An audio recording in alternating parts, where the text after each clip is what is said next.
My name is Olivia Chen, and 6 months ago, I watched my parents fill out job applications at the hostess stand of Terroir, my award-winning restaurant that now has a 3-month waiting list. The same parents who, 7 years earlier, had changed. The locks on our family home because my career as a mere waitress embarrassed them in front of their country club friends. Life has a way of serving the most unexpected dishes, doesn't it? And sometimes, the people who were so quick to disown, you end up depending on you for their livelihood. Before we jump back in, tell us where you're tuning in from. And if this story touches you, make sure you're subscribed, because tomorrow I've saved something extra special for you. I grew up as the only child of Raymond and Victoria Chen, two proud immigrants who arrived in America with nothing but their determination and my father's engineering degree. By the time I was born, Dad had already secured a senior position at Westwood Technologies, and Mom had established herself as one of the top real estate agents in our affluent suburban community of Glenbrook Estates. Our 2-story colonial house, with its manicured lawn and 3-car garage, stood as a monument to what they called the American dream achieved through proper planning and education. Education was the centerpiece of our family values, or more accurately, the particular type of education my parents prescribed. Piano lessons beginning at age 4, advanced mathematics courses by 5th grade, Mandarin Chinese on weekends, summer, academic enrichment programs instead of camp.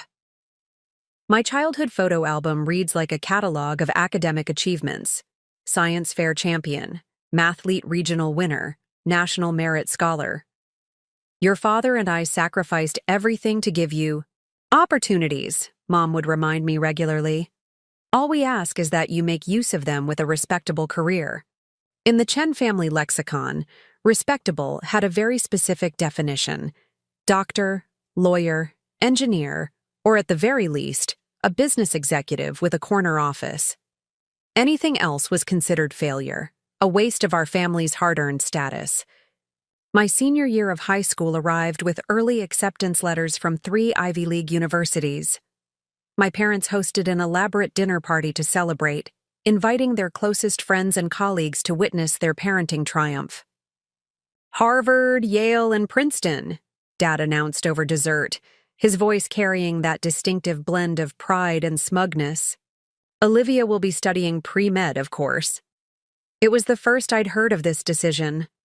Later that night, I approached them in Dad's home office where they were reviewing the financial aid packages. I was thinking about majoring in business, or perhaps hospitality management, I ventured cautiously. Mom's fountain pen froze mid-signature. Hospitality management? She said the words as if they tasted bitter. You mean, like, hotels? Or restaurants? I've always been interested in food service and— Absolutely not, Dad interrupted, setting down his reading glasses. We didn't work this hard for you to end up in service. Medicine is a respectable profession. You'll thank us later. That night established the pattern that would define the next 4 years. I would express an interest. They would dismiss it. I would suggest an alternative path. They would redirect me to medicine. The implicit threat always hung in the conversation: their financial support, which paid for everything from tuition to housing to my meal plan, depended on my compliance. So I complied, outwardly. I enrolled as a pre-med student at Harvard, suffered through organic chemistry, shadowed physicians during summer breaks, and maintained the GPA my scholarships required. But I also took elective courses in business management, culinary arts, and food anthropology. I worked weekend shifts at a local cafe near campus, falling in love with the rhythm of food service, the choreography of a busy breakfast rush, the satisfaction of creating perfect latte art, the genuine human connections formed over a well-prepared meal. By my senior year, I knew medicine wasn't my path. The hospital environments that were supposed to inspire me left me feeling drained instead. Meanwhile, my part-time job at Brasserie Lumière, an upscale French restaurant in Cambridge, energized me even after double shifts. I'd worked my way up from food runner to server, absorbing everything I could about restaurant operations along the way. When Chef Marcel, the owner, offered me a full-time position after graduation as a server with management training, it felt like opportunity knocking. The salary wouldn't compare to medicine, but the restaurant included staff meals, health insurance, and most importantly, a path toward the career I actually wanted. Telling my parents would be the hard part. I waited until after graduation, when we were back at our family home, my diploma safely secured. I prepared a detailed presentation, complete with financial projections, a 5-year career plan, and testimonials from successful restaurateurs who had started as servers. I believed that if I approached this like one of Dad's business proposals, they might see the logic in my decision. I was wrong. A waitress? Mom's voice had risen to a pitch I'd rarely heard. After Harvard? After everything we've done? It's more than just waiting tables, I tried to explain. It's a management track position. In 3 years, I could be... Do you have any idea what we'll tell people? Dad cut in. What will Dr. Lin say when he asks about medical school and... We have to tell him our Harvard graduate is carrying plates for tips. This isn't about Dr. Lin, I said, feeling my carefully practiced calm beginning to fray. It's about my career, my life. Your life that we made possible, Mom countered. Your education that we paid for, your opportunities that we sacrificed for. The argument circled for hours. When logic failed, they tried guilt. When guilt proved ineffective, they moved to threats.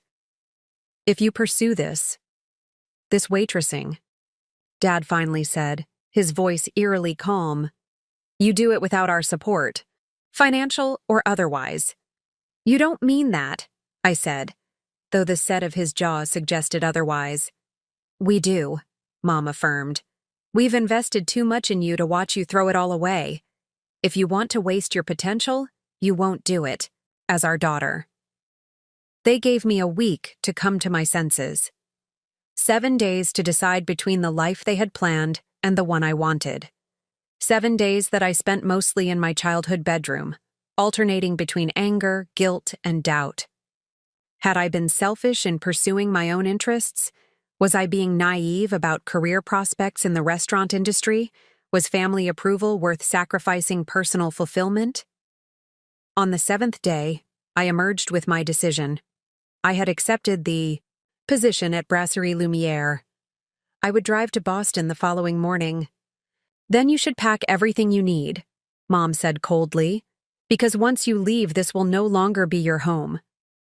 I thought she was bluffing, that parental love would eventually overcome disapproval. I was wrong about that too. 3 months into my new job, I drove back to Glenbrook for my cousin's wedding. I hadn't been formally uninvited, though my parents had stopped taking my calls or responding to my texts. When I arrived at our family home to change before the ceremony, my key no longer worked in the lock. Through the decorative glass panels, I could see that my childhood photos had been removed from the entryway wall. I called Mom from the driveway.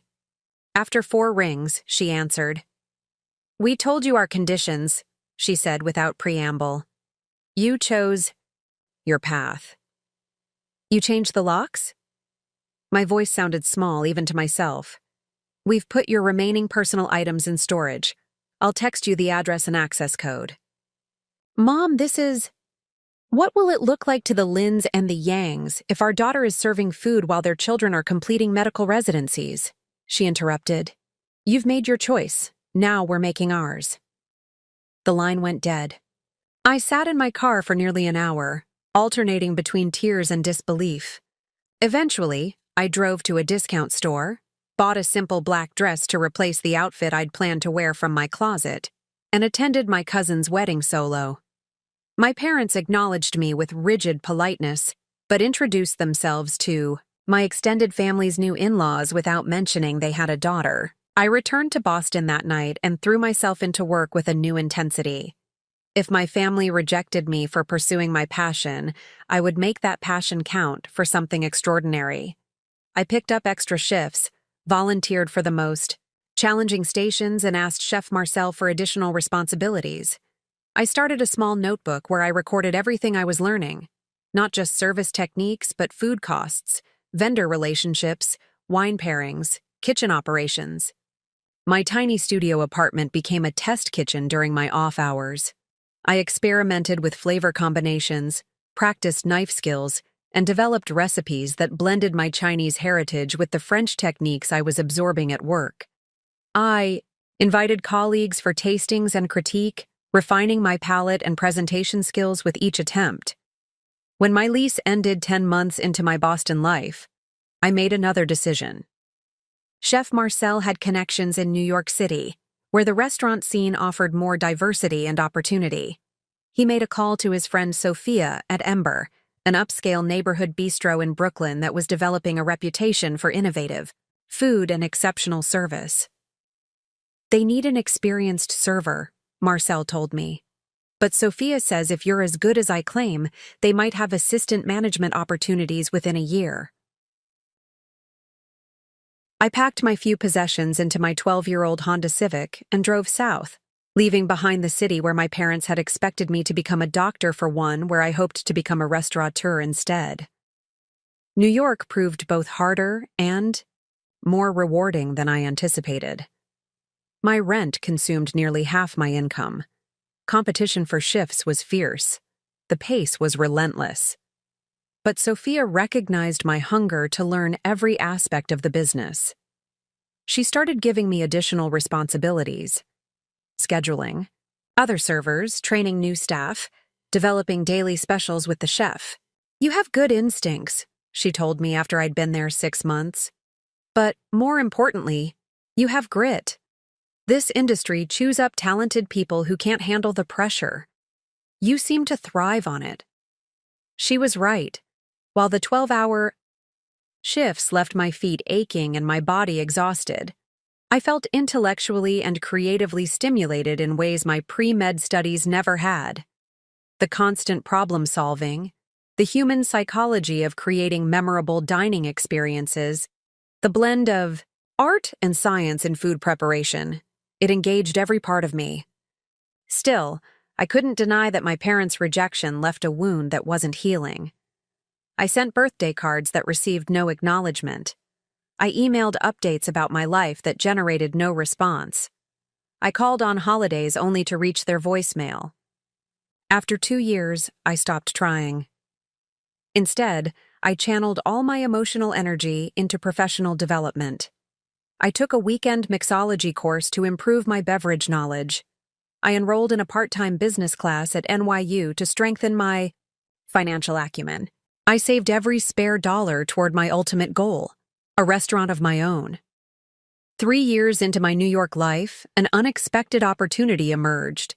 Sophia's sister owned a small storefront property in a transitioning neighborhood of Brooklyn. The previous tenant, a cafe that had struggled to find its audience, was breaking their lease. Preparing and narrating this story took us a lot of time, so if you are enjoying it, subscribe to our channel. It means a lot to us. Now back to the story. "The space needs work," Sophia told me over staff meal one afternoon. "But the kitchen. Equipment is included, and Nadia is willing to offer a good deal on rent for the first year if you're interested." My heart raced. "You think I'm ready?" Sophia shrugged. "Ready? Who knows? This industry is always a gamble.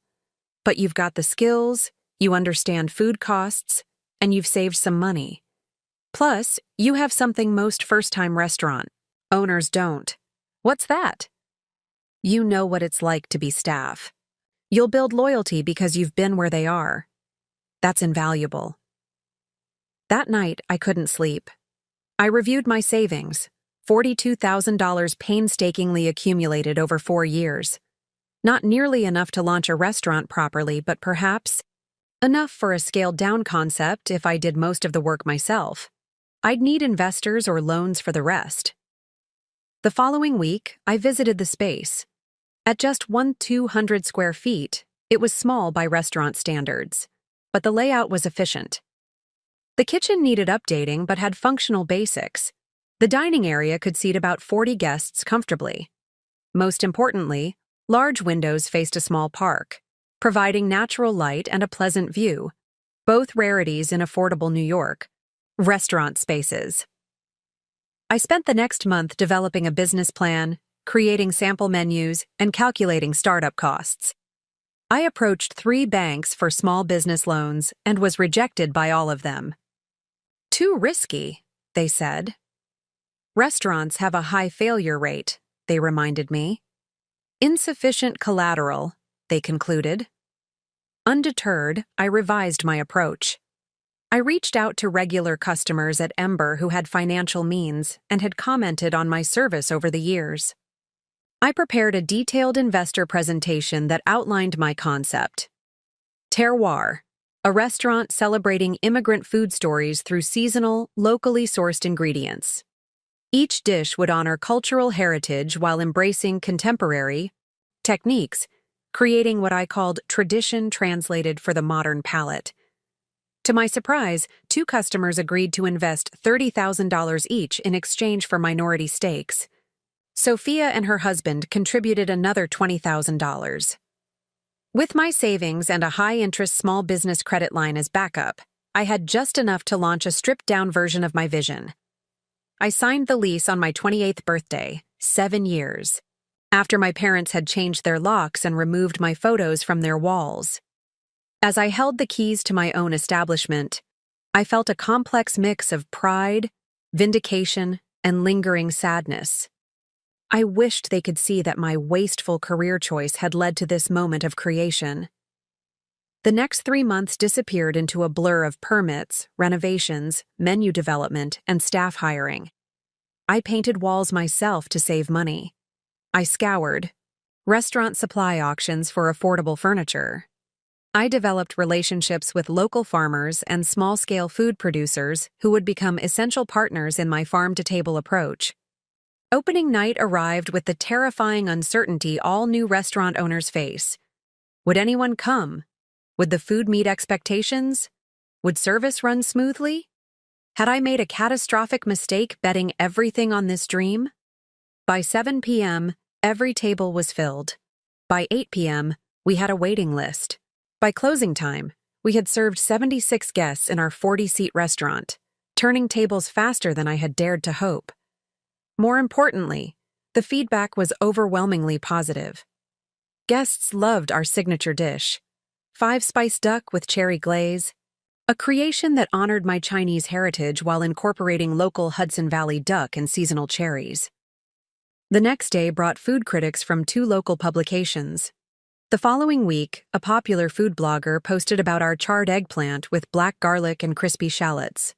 Within a month, reservations required 2 weeks advance notice. I barely slept those first 6 months. I arrived at 7 a.m. to accept deliveries, worked on menu development until the staff arrived, managed service until closing, then stayed to review the day's numbers and prepare for tomorrow. On my rare day off, I visited farms and producers to strengthen relationships and discover new ingredients. The hard work paid dividends.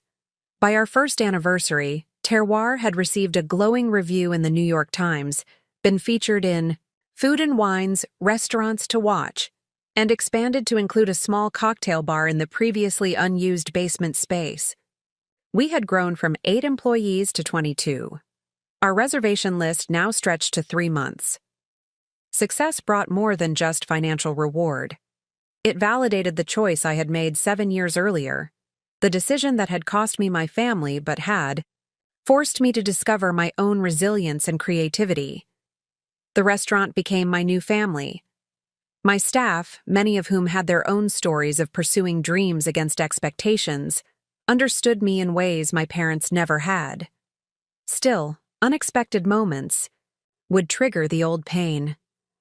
When regular customers brought their parents to celebrate special occasions, when I overheard proud fathers bragging about their children's accomplishments, when Mother's Day and Father's Day brought families together at our tables while I worked alone.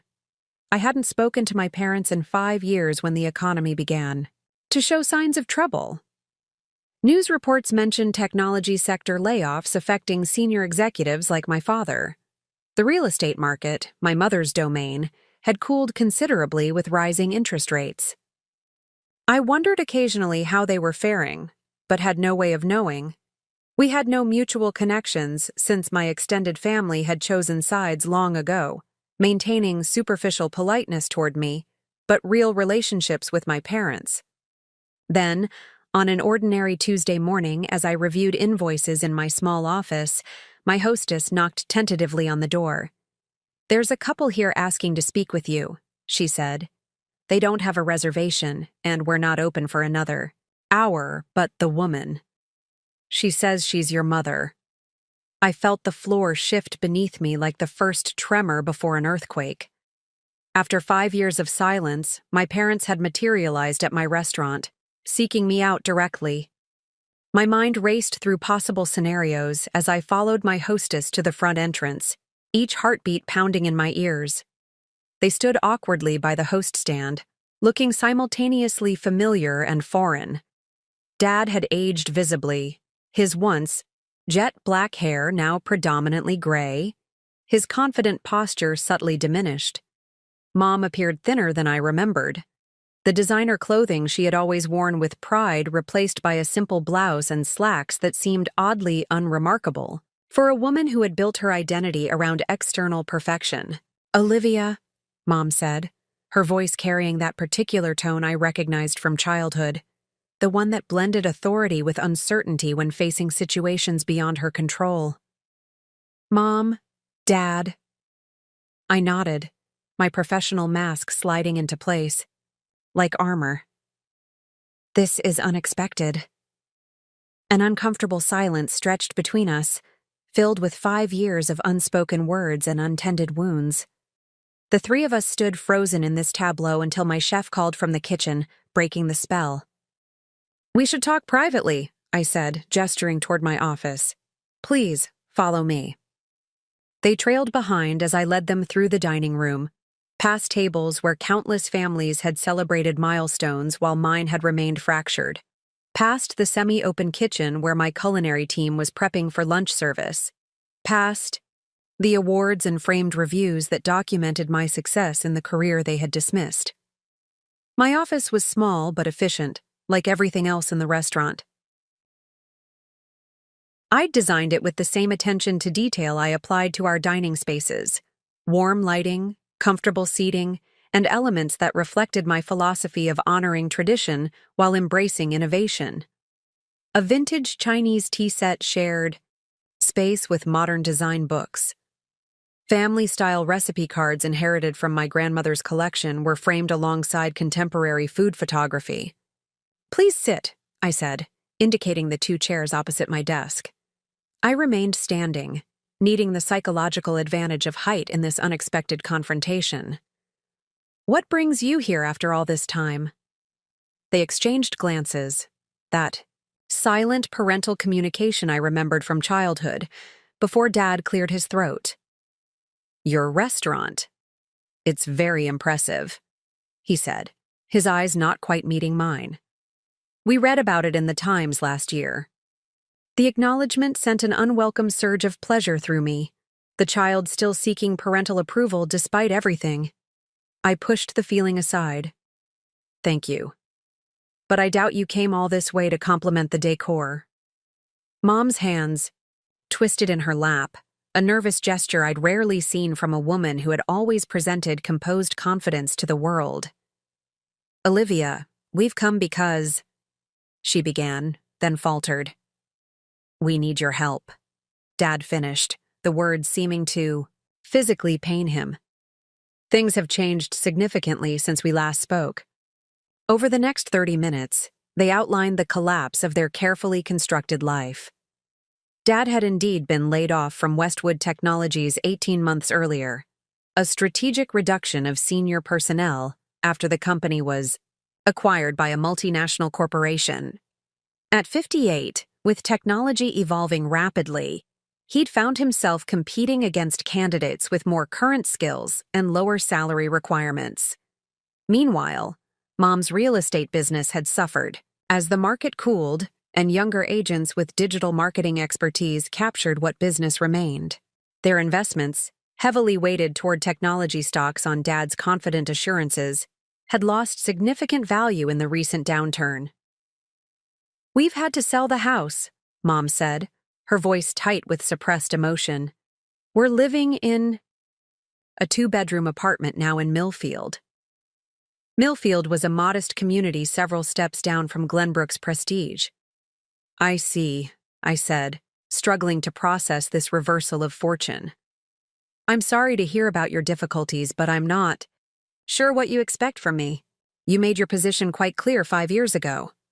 Dad's jaw tightened, that familiar expression of pride battling necessity. We've been trying to rebuild.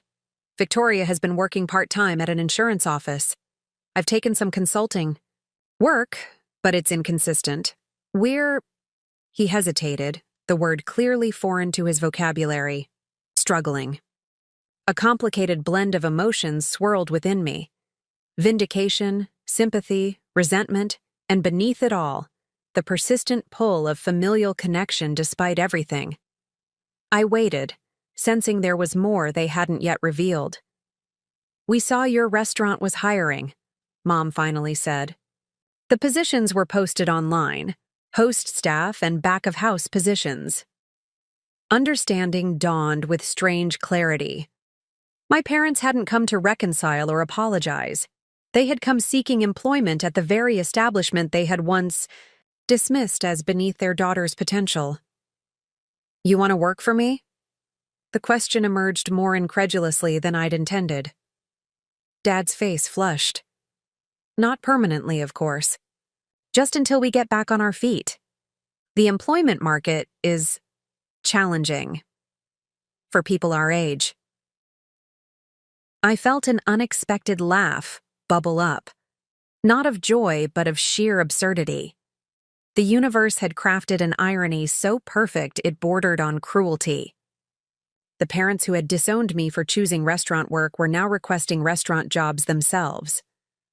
What skills do you have that would benefit my establishment? I asked, adopting the neutral tone I used when interviewing potential staff. The question clearly caught them off guard. They had anticipated either immediate rejection based on our history or automatic acceptance based on family obligation. My professional assessment was neither. I managed a team of 20 engineers, Dad offered. I understand organizational systems and efficiency protocols. And I've worked with high-end clientele for decades, Mom added. I know how to create positive customer experiences. I nodded, considering their responses not as a daughter but as a business owner. The host position requires standing for 8-hour shifts, managing reservation systems you're unfamiliar with, and diffusing tense situations when tables aren't ready or special requests can't be accommodated. Back of house requires physical stamina, ability to take direction from chefs much younger than you, and comfort with a multicultural, multilingual environment. Their expressions reflected growing realization of what these jobs actually entailed. Like many people who have never worked in restaurants, they had underestimated the physical and psychological demands of the industry. We're fast learners, Dad said, his engineer's confidence surfacing. And we're motivated. The word hung in the air between us. Motivated. As I had been when they closed their door to me. As I had remained through years of 12-hour shifts, financial uncertainty, and building something from nothing without family support. I should have felt triumphant. The perfect revenge scenario had landed in my lap without effort. The opportunity to reject them as they had rejected me, to dismiss their capabilities as they had dismissed my chosen path. The symmetry was poetic. Yet looking at them, these proud people now humbled by circumstance, I felt no satisfaction in the prospect of retribution. Success had given me perspective that vengeance never could. I have 2 positions that might suit your abilities, I said after a measured pause. We need assistance with bookkeeping and vendor management, organizing invoices, tracking orders, maintaining our supply databases. And we're expanding our private dining program, which requires someone to coordinate with clients on event planning. Relief flickered across their faces, followed quickly by confusion. These weren't the frontline positions they had come to. request, but more administrative roles that acknowledge their professional backgrounds. The pay is standard for our industry, which means it's probably less than you're accustomed to, I continued. Hours can be irregular. The work isn't glamorous, but both positions are essential to our operation. You're offering us jobs? Mom asked cautiously. I'm offering you an opportunity, I clarified. Whether it becomes actual employment depends on your performance during a 2-week trial period, just like any other potential staff member. Dad straightened in his chair, professional dignity reasserting itself. When would you want us to start? Tomorrow, 9 a.m. I stood, signaling the end of our conversation. I have a restaurant to open for lunch service now. They rose awkwardly, clearly uncertain about how to conclude this unexpected negotiation. In the absence of personal reconciliation, we had established a potential professional relationship, a strange new territory for a family that had once operated only in absolutes. Thank you, Olivia, Mom said, her voice carrying a vulnerability I hadn't heard since early childhood. We appreciate the opportunity. I nodded, maintaining the professional distance that now felt safer than any attempt at personal connection. 9 a.m. Don't be late. After they left, I remained in my office for several minutes, allowing the emotions I had suppressed during our interaction to surface. Anger at their conditional love that had been withdrawn when I failed to meet their expectations. Hurt that even now, they had come seeking employment rather than reconciliation. Confusion about my own decision to offer them positions rather than the rejection they arguably deserved. Yet beneath these familiar feelings lay something unexpected, a certain freedom. Seeing them vulnerable had shifted something fundamental in our dynamic. Their approval, which had once seemed the essential currency of my worth, now represented just one perspective among many. Their judgment, which had once held the power to devastate, now carried only the weight I chose to give it. The lunch service, prep sounds filtering through my office door reminded me of more immediate responsibilities. Whatever complicated family dynamics were unfolding, I had a business to run. I pushed personal considerations aside and rejoined my team, channeling my energy into creating exceptional experiences for our guests. The following morning, I arrived at the restaurant at my usual early hour to find my parents already waiting, outside. They were 15 minutes early, a habitual punctuality I had inherited, and that had served me well in an industry where timing is everything. Good morning, I said, unlocking the door and disabling the alarm system. We'll start with a tour of the operation so you understand the overall flow before focusing on your specific responsibilities.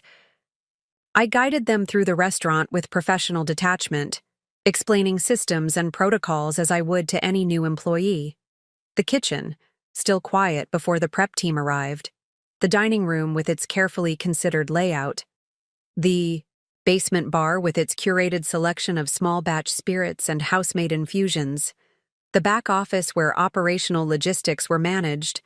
My parents followed attentively, asking relevant questions that reflected their professional backgrounds, while revealing their unfamiliarity with restaurant-specific concerns. Dad was particularly interested in our inventory management system, immediately identifying efficiency improvements.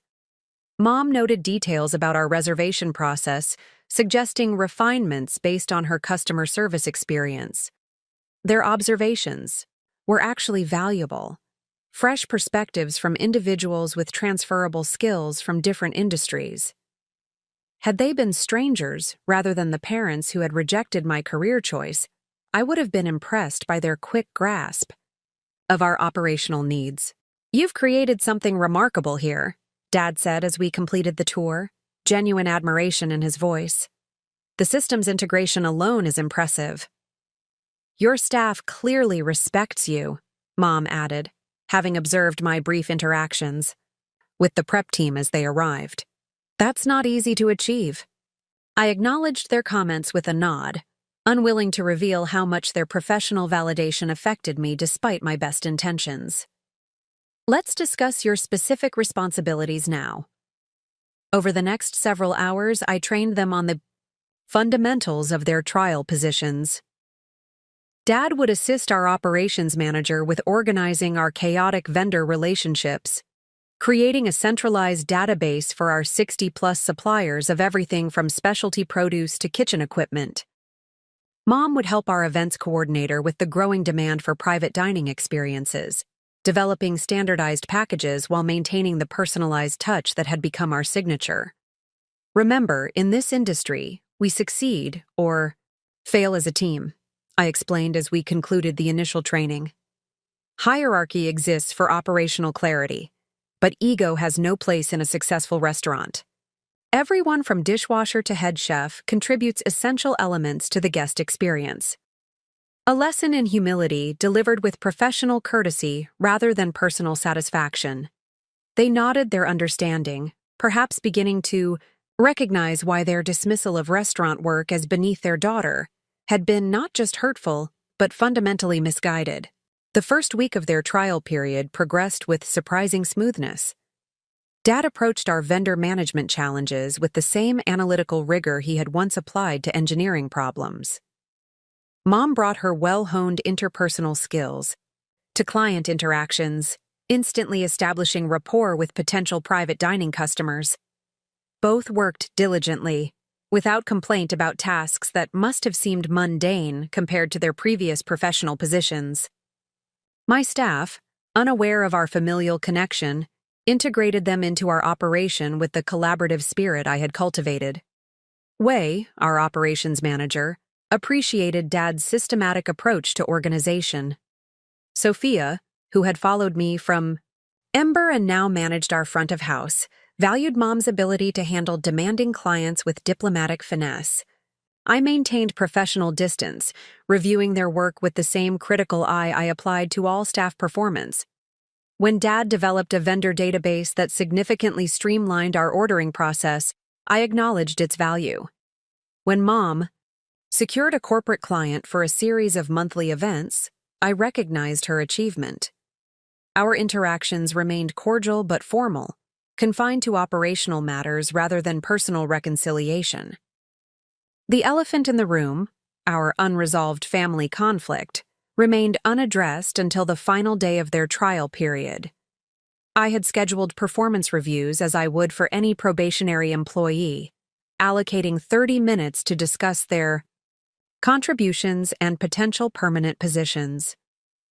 Dad arrived first for his 2 p.m. appointment, carrying a folder of documentation demonstrating the improvements he had implemented in our vendor management system.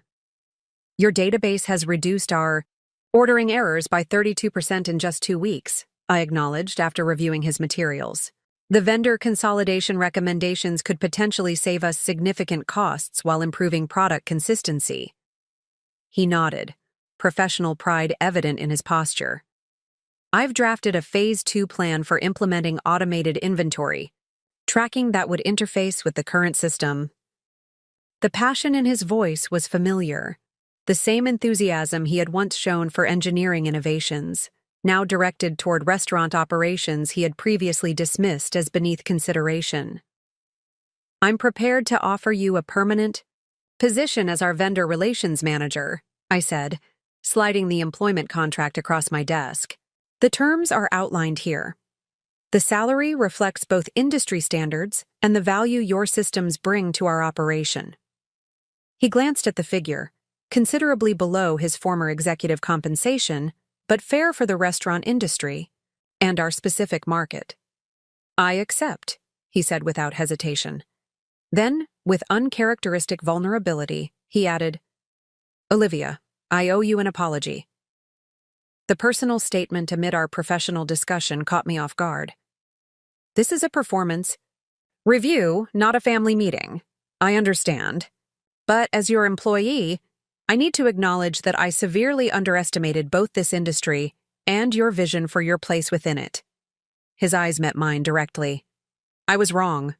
What you've built here demonstrates remarkable business acumen, leadership ability, and creative intelligence. Any parent should be proud. The words I had longed to hear for 7 years now arrived not as conditional acceptance, but as earned professional respect. My throat tightened unexpectedly. "Thank you for your candor," I managed, retreating to professional language as emotional. "Protection. Please sign the contract if the terms are acceptable. Your official start date will be Monday." After he left, I took several deep breaths before Mom's scheduled review. Her performance had been equally impressive, her natural charm and attention to detail translating perfectly to private event coordination. She had already booked 17 events representing over $200,000 in future revenue, with clients specifically requesting her as their point of contact. "Your client satisfaction ratings have been exceptional," I noted as we reviewed her trial. "Period metrics. You've shown particular skill in upselling our premium packages without making clients feel pressured." She smiled, a genuine expression rather than the social mask she had perfected through years of real estate networking.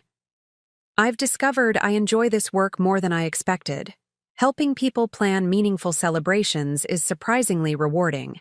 I presented her with an employment contract for events director, a more significant position than initially discussed, given her demonstrated capabilities. "This is very generous," she said, reviewing the terms. Then, following Dad's lead in breaking our unspoken agreement to maintain professional boundaries, she added, "I was wrong about you, Olivia, and about this industry." I remained silent, neither encouraging nor discouraging the personal turn in our conversation.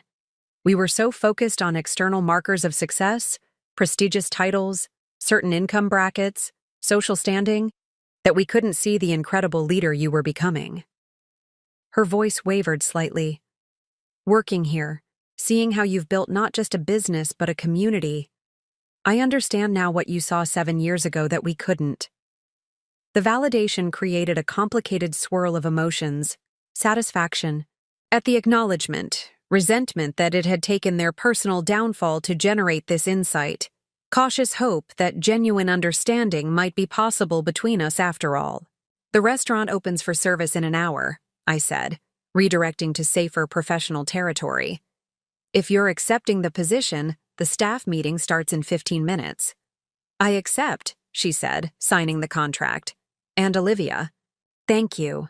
Not just for the job, but for the second chance we don't deserve." As she left my office, I remained seated, processing the unexpected developments of the past 2 weeks. My parents, who had once changed their locks to keep me out of their home because of my career choice, were now employees in the restaurant I had built without their support. The positions had reversed in ways none of us could have anticipated. Yet, something more significant than mere role reversal had occurred. Through directly experiencing the industry they had dismissed, they had gained genuine insight into its complexity, challenges, and rewards. Their understanding hadn't come through my explanations or arguments, but through lived experience, the most powerful teacher of all. As I prepared to join my staff for our pre-service meeting, I realized that success had given me something beyond financial security or professional validation. It had given me the strength to offer opportunity rather than retribution, the confidence to value reconciliation over revenge, and the wisdom to recognize that transformation was possible even in relationships that seemed permanently broken. My parents and I had a long way to go in rebuilding personal trust. The wounds of rejection wouldn't heal overnight. But in creating a restaurant dedicated to honoring diverse food traditions while embracing innovation, I had unknowingly created a space where family traditions might similarly be honored while new relationships evolved.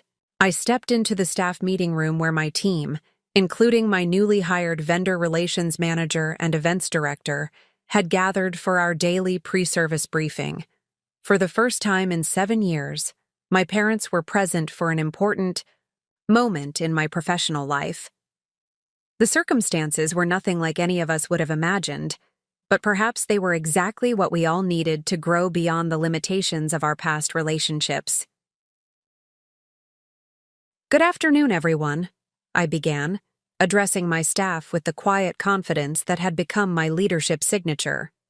"Today marks new beginnings in several aspects of our operation. The transition from estranged family members to Professional colleagues unfolded with unexpected complexity in the weeks that followed. During working hours, we maintained strictly professional boundaries. Raymond, as he asked to be called at work, revolutionized our vendor management systems with engineering precision, while Victoria built our private dining business with remarkable efficiency. Their roles rarely required direct interaction with me, creating a comfortable buffer as we navigated our new dynamic. The restaurant staff, still unaware of our familial connection, integrated them fully into our team. My parents adapted to restaurant culture with surprising flexibility, embracing the eclectic personalities, diverse backgrounds, and unconventional work schedules that characterized our industry.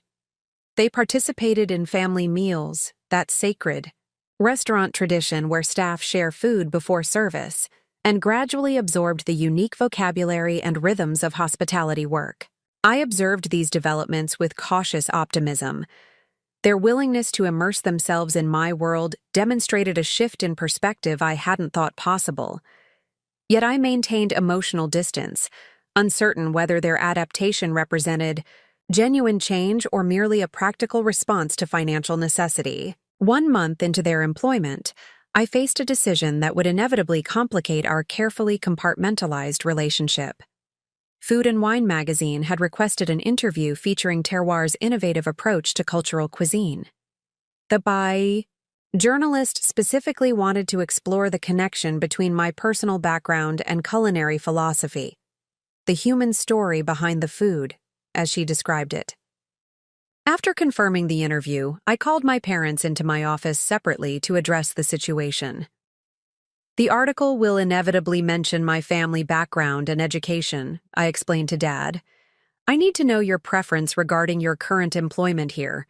I can request that the journalist omit those details, or I can be transparent about our family's journey, including the recent developments. He considered the question with the methodical thoughtfulness that characterized his approach to engineering. Problems. What would serve the restaurant best? His prioritization of the business over personal pride surprised me. Honestly, an authentic story of reconciliation through food would be compelling, but it would also mean public acknowledgement of your previous rejection of my career path. He nodded slowly. When I was still at Westwood, I would have worried about how such a story might affect my professional reputation. That seems trivial now. He met my gaze directly. Tell the truth, Olivia. All of it, including that we were wrong. Victoria expressed similar sentiments when I raised the question with her later that day. The real estate business taught me the power of narrative in creating value, she noted with unexpected self-awareness. Your restaurant story, including our misguided opposition and current evolution, has authenticity that shouldn't be sanitized for my comfort. Their willingness to embrace public accountability for past mistakes revealed character growth I hadn't anticipated. The parents who had once prioritized appearances above all else now valued truth over social perception. Financial downfall had stripped away certain privileges, but it had also created space for more meaningful values to emerge. When the Food and Wine journalist arrived the following week, I gave her full access to our operation, including brief interviews with key staff members. As we settled into the final conversation about my personal journey, I made a spontaneous decision. Would you be interested in speaking with my parents? They've recently joined our team in management roles. The journalist's eyebrows raised with professional interest. Your parents work for you? That's an unusual dynamic. It's a recent development, I acknowledged, and it follows a 7-year estrangement after they disapproved of my career choice. Her eyes widened. Now that's a story. With their prior consent, I arranged for my parents to join our conversation. Over the next hour, we shared our family's journey with remarkable candor. Their initial rejection of my restaurant career, the years of separation, their financial reversal, and our current professional reconnection. They spoke with genuine remorse about their previous dismissal of the industry they now participated in, acknowledging the narrow definition of success that had cost them years with their only child. I believed I understood what constituted meaningful work, Dad explained thoughtfully. Engineering seemed objectively valuable while food service appeared merely transactional. Now I recognize that creating experiences that bring people together around a table has profound social significance. We measured success through conventional metrics: prestige, income, status, Mom added. Working here has taught me that true accomplishment lies in building something that reflects your values and serves others authentically. The journalist captured their insights alongside descriptions of our cuisine and philosophy. When the article appeared 6 weeks later, it presented not just a profile of an innovative restaurant, but the story of a family rebuilding connection through shared purpose, despite fundamentally different paths to that understanding. The publicity generated by the feature brought a new wave of interest in terroir. Reservations became even harder to secure. Customers occasionally requested to meet the parents mentioned in the article, curious about the family that had found reconciliation. Through professional collaboration, our private dining inquiries doubled, with many clients specifically asking to work with Victoria. The public nature of our story eliminated any possibility of maintaining purely professional boundaries within the restaurant. Staff who had previously been unaware of our connection now understood the complex dynamics underlying our interactions. To their credit, they adapted with the flexibility characteristic of restaurant professionals accustomed to managing complicated human situations. With discretion, I remained cautious about extending our relationship beyond the workplace. Years of rejection had built protective walls that wouldn't dismantle easily. My parents seemed to understand this, never pushing for personal reconciliation outside professional parameters. They performed their roles with dedication and respect, gradually earning their positions through merit rather than familial connection. 4 months after they joined Terroir, an unexpected situation forced evolution in our carefully managed dynamic. Victoria developed pneumonia, requiring hospitalization for 3 days, followed by a week of home recovery. With our busy holiday season approaching and 17 private events scheduled, her absence created significant operational challenges. I can handle the basic coordination, our assistant event planner assured me. But Victoria maintained most client relationships personally. Several have already called asking specifically for her. I nodded, calculating our options. Send me her client files. I'll make the necessary calls and cover the most immediate consultations. That evening after service, I reviewed Victoria's meticulous notes on upcoming events. Her attention to detail impressed me.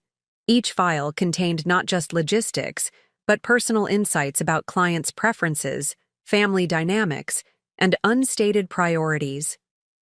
She had developed a sophisticated understanding of how to create meaningful celebration experiences tailored to individual needs rather than generic packages. The following morning, I called her most immediate clients to explain the situation and assure them their events would proceed seamlessly. Most expressed genuine concern for her health alongside their practical questions. Her client relationships clearly extended beyond transactional interactions to authentic connections, a quality I recognized from my own approach to regular restaurant patrons. After completing the essential calls, I found myself dialing Victoria's number. Professional responsibility demanded checking on her recovery timeline, but something beyond business obligation motivated the contact. Hearing about her through concerned clients had shifted my perspective, revealing dimensions of her professional identity I hadn't fully appreciated. The call connected to a residential landline rather than her cell phone. After several rings, Dad answered. Raymond? I'm calling about Victoria's recovery progress and event schedule, I said, maintaining professional framing. She's resting now, he replied, his voice carrying the distinctive strain of caregiver concern. The fever's down, but the cough is still severe. The doctor says another week before she should return to work environments. I understand. We're managing the immediate event needs, but please have her call when she's feeling stronger to discuss transition planning. A brief silence followed before he spoke again, his tone shifting from professional to personal. "She'd appreciate hearing from you, Olivia, not just about work." The implicit invitation to break our carefully maintained boundaries caught me off guard. "I'm quite busy covering her responsibilities alongside my own," I replied, retreating to the safer territory of professional priorities. "Of course," he acknowledged without pushing further. "I'll let her know you called about the event schedule." After ending the call, I found myself unusually distracted during pre-service preparations. The brief exchange had triggered unexpected emotional turbulence beneath my professional composure. Dad's gentle suggestion that Victoria would value personal contact revealed vulnerability that complicated my carefully maintained emotional distance. That evening, long after service concluded, I found myself driving to the address in my employee records, a modest garden apartment in a middle-class neighborhood far from their former Glenbrook estate. The impulse felt simultaneously rational, checking on a key employee's recovery, and irrational, risking the fragile emotional equilibrium we had established. Dad answered my knock with visible surprise. He wore reading glasses and casual clothes that contrasted sharply with the formal business attire that had been his uniform throughout my childhood. "Olivia, this is unexpected." "I brought soup," I explained, holding up the insulated container as if it justified my unannounced appearance. "Chef Miguel's chicken pozole. It's helpful for respiratory recovery." He opened the door wider in her silent invitation. I stepped into their apartment, the first time I had entered their living space since the day they had changed the locks on our family home 7 years earlier. The modest 2-bedroom unit was simply furnished with a few pieces I recognized from our former house, alongside inexpensive new items, a stark contrast to the carefully curated showcase home they had once maintained. "Victoria's resting in the bedroom. I'll let her know you're here." While he was gone, I took in the details of their current life evident throughout the space. Dad's engineering books shared shelves with new editions on restaurant management and food systems. A small desk in the corner held Victoria's event, planning materials, fabric swatches, sample menus, and client files neatly organized. The refrigerator displayed a printed review of Terroir, carefully mounted in a magnetic frame. Most striking was a small side table holding framed photographs, recent staff pictures from the restaurant, alongside much older family photos from my childhood. Images I had assumed were long discarded during their rejection now held prominent placement in their reduced living space. "Olivia." Victoria's voice drew my attention to the hallway where she stood in a bathrobe, clearly weakened by illness, but eyes brightening at my presence. "What a wonderful surprise." "I brought Chef Miguel's pozole," I repeated, the professional pretext suddenly feeling insufficient for the emotional weight of the moment. "The staff sends their best wishes for your recovery." She settled carefully onto the sofa, wrapped in a blanket despite the apartment's warmth. "That's very thoughtful. Please thank everyone for me." An awkward silence followed, the inevitable consequence of attempting personal interaction after maintaining professional distance for months. We had learned to communicate about vendor contracts and event packages, but had carefully avoided the deeper conversations our situation demanded. "The Goldstein anniversary party is scheduled for next Saturday," I said, retreating to comfortable work topics.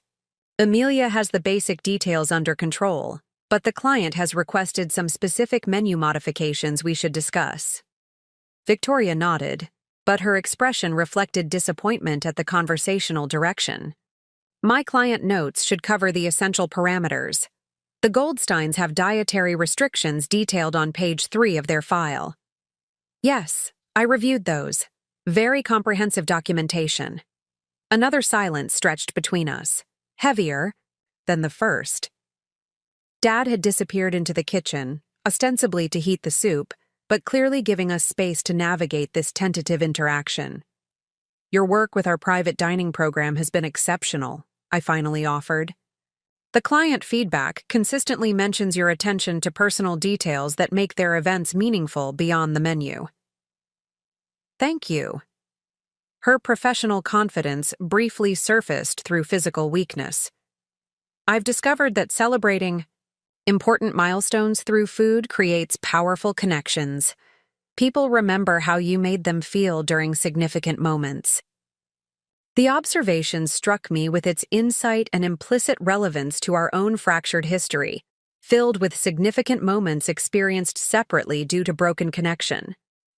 How are you really feeling? I asked, finally stepping beyond professional inquiry into personal concern. The simple question seemed to release something she had been carefully containing. Her eyes filled with tears that had nothing to do with physical illness. Grateful, she said softly. For the job? Obviously, we needed it desperately. But more importantly, for the chance to understand your world, to see what you've built, to witness the leader you've become without our support. She wiped her eyes with embarrassment. The pneumonia medication makes me emotional. I found myself unexpectedly moved by her vulnerability. This woman who had once presented unfailing strength and composure, now allowing me to see her genuine feelings. The restaurant has given me purpose I never found in real estate, she continued when I remained silent. Helping people celebrate important moments feels meaningful in ways selling properties never did, even at the highest commission levels. Her honest assessment of finding greater fulfillment in work she had once dismissed created an opening I hadn't anticipated. Why did you push me so hard toward medicine when I showed no interest or aptitude for it? The direct question surprised us both. We had carefully avoided discussing our painful history during their employment, focusing exclusively on present professional matters. Victoria sighed, gathering her thoughts. The simple answer is fear. Your father and I both came from families with significant financial instability. His father lost their farm when the bank foreclosed. My mother worked 3 jobs after my father left. She looked toward the kitchen where Dad was taking suspiciously long with the soup. We believed certain professional paths guaranteed security, while others invited risk. Medicine seemed the safest choice, I prompted. Medicine, law, engineering, careers with clear trajectories and reliable returns on educational investment, she confirmed. We measured success by how effectively it protected against the financial insecurity we had experienced in childhood.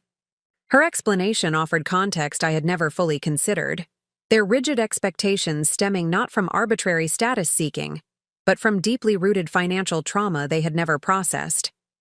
When you chose restaurant work, we saw only the precariousness of the industry, not the potential for creating something uniquely valuable, she continued. We reacted from fear rather than supporting your vision. Dad returned with 3 bowls of steaming pozole on a tray, having apparently overheard enough to continue the thread.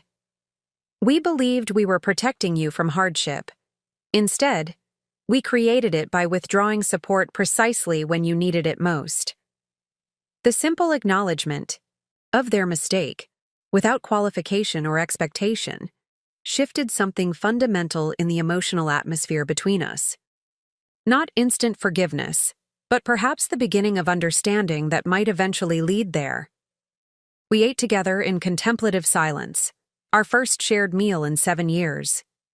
The pozole's rich complexity seemed appropriate for the moment. Layers of flavor developed through time and careful attention, various elements combining to create something both nourishing and complex. This soup is remarkable, Dad observed. The depth of flavor from relatively simple ingredients. Chef Miguel simmers the stock for 12 hours, I explained, finding comfortable ground in culinary discussion. He learned the technique from his grandmother in Oaxaca. That's what makes your restaurant special, Victoria noted. You honor food traditions while creating something distinctly contemporary. It's not fusion for novelty's sake, but thoughtful translation across cultural contexts. Her insightful characterization of my culinary philosophy, something I had never explicitly explained to them, revealed how closely she had observed and understood my work, despite our limited personal interaction. She had studied my professional vision with the same attention to detail she brought to client relationships. As the evening progressed, our conversation gradually relaxed into more natural rhythms. We discussed restaurant operations, upcoming events, and potential menu developments. Professional topics still, but approached with genuine engagement rather than deliberate emotional distance. By the time I prepared to leave, something subtle but significant had shifted in our dynamic. "Thank you for coming," Victoria said as I gathered my things. "It meant a great deal." I nodded, not quite ready for explicit emotional acknowledgement, but no longer actively resistant to the possibility of personal reconnection alongside our professional relationship. "Rest and recover properly," I advised, maintaining some protective distance through practical concern. "The holiday season will be demanding when you return." As I drove back to my apartment, I reflected on the evening's unexpected developments. The walls I had built to protect myself from further rejection hadn't crumbled entirely, but perhaps doorways had formed, small openings through which more authentic connection might eventually flow. At the restaurant the following day, I found myself incorporating insights from our conversation into a new seasonal menu concept. Exploring the theme of traditions reimagined, I developed dishes that honored foundational techniques while embracing evolution and adaptation. The culinary parallels to our family situation weren't lost on me, ingredients with separate histories finding unexpected harmony through thoughtful combination. Victoria returned to work the following week, resuming her responsibilities with characteristic efficiency. Our interaction maintained professional parameters but carried new undercurrents of potential personal connection. Staff who had witnessed our formerly rigid boundaries noticed the subtle shift, responding with the discreet adaptability that characterized our restaurant culture. 2 weeks later, an unexpected opportunity emerged that would further test the evolving boundaries of our relationship. The James Beard Foundation had selected me as a featured chef for their upcoming benefit dinner, a significant professional honor that would place Terroir in conversation with the country's most acclaimed restaurants. The invitation included 2 guest tickets for the award ceremony following the dinner service. In previous years, I would have invited Sophia or Chef Miguel as my guests, recognizing their contributions to Terroir's success through shared professional recognition. Now I found myself considering an alternative that would have seemed unthinkable months earlier. After considerable contemplation, I approached my parents after a staff meeting. "The James Beard Foundation has invited me to prepare a signature course for their annual benefit dinner next month," I explained, maintaining professional framing. "The event includes tickets for accompanying guests at the awards ceremony. I thought you might be interested in attending as representatives of our private dining and vendor relations departments. The networking opportunities could benefit our operation." The transparent professional pretext fooled none of us, but it provided necessary emotional scaffolding for what represented a significant personal invitation beneath the business rationale. "We would be honored," Dad replied, matching my professional tone while his eyes conveyed deeper understanding of what the invitation represented. "Absolutely," Victoria agreed. "The contacts could be valuable for our events program." The careful dance of reconnection continued, personal significance masked by professional justification as we gradually built bridges across the chasm of our separated years. As we collaborated on preparations for the James Beard event, selecting signature dishes and refining presentations, our working relationship developed new dimensions of mutual respect. They demonstrated genuine appreciation for my culinary perspective, while offering valuable insights from their professional backgrounds. The blend of my food knowledge with Dad's systems thinking and Victoria's understanding of celebration created innovative approaches that strengthened our overall concept. The night of the James Beard dinner arrived with characteristic industry intensity. Last-minute adjustments, ingredient emergencies, and logistical challenges managed through the collaborative problem-solving that defines successful restaurant operations. My parents witnessed firsthand the controlled chaos of high-profile culinary events, gaining new appreciation for the pressure under which creative culinary work unfolds. As we prepared to depart for the awards ceremony following service, Victoria approached me with uncharacteristic hesitation. "Before we join the public portion of the evening, your father and I have something for you." She handed me a small package wrapped in simple brown paper. Inside, I found a chef's knife of exceptional quality, Japanese steel with a handle of stabilized maple burl, perfectly balanced for professional use. The blade had been engraved with subtle characters that took me a moment to recognize, my name in Mandarin, alongside the character for vision. "We wanted to acknowledge your achievement appropriately," Dad explained. "This represents not just tonight's recognition, but the journey you've undertaken despite our failure to support your path." The thoughtfulness of the gift, specifically, chosen for its professional relevance rather than sentimental value, reflected their growing understanding of my priorities and passion. They had selected something that honored my craft rather than imposing their own values or preferences. "The craftsman who made it specializes in blending traditional Japanese blacksmithing with contemporary materials," Victoria added. "We thought that resonance with your culinary philosophy made it particularly appropriate." The parallel wasn't subtle, but it was genuine. Recognition of how I had developed my own approach to honoring tradition while embracing innovation, both culinarily and personally. The gift acknowledged my professional identity in ways their previous dismissal had denied. "Thank you," I said simply, running my finger along the knife's perfect balance point. "It's an exceptional tool." As we entered the award ceremony together, the chef and her once estranged parents, now colleagues in a shared enterprise, I realized that reconciliation, like great cuisine, couldn't be rushed or forced. It developed through patient attention to foundational elements, thoughtful combination of distinct components, and respect for both tradition and innovation. Our relationship remained a work in progress, complex layers of past hurt, present cooperation, and potential future connection, still developing their full expression. But standing alongside them as my name was announced among celebrated culinary professionals, I recognized that sometimes the most unexpected ingredients create the most remarkable results when given proper time and attention. The transformative journey that had begun with rejection had evolved through independence, determination, and eventually, reconnection on new terms.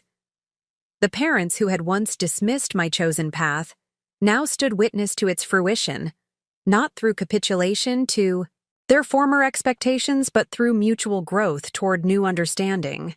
As applause filled the room around us, I caught their expressions of genuine pride, not the conditional approval once withheld when I deviated from their prescribed path, but authentic appreciation for the vision I had pursued despite their opposition.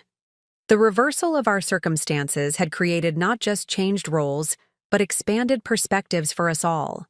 My restaurant had become not just my professional achievement, but our shared second chance, a place where family relationships, like cherished recipes, could be simultaneously honored in their traditional form and reimagined for contemporary context. The path forward would require continued attention, adaptation, and authentic engagement. But the essential ingredients for meaningful reconciliation had finally found their proper balance. The James Beard recognition catapulted Terroir into a different echelon of culinary establishments. Coverage in major food publications brought national attention, and reservation requests from around the country flooded our systems.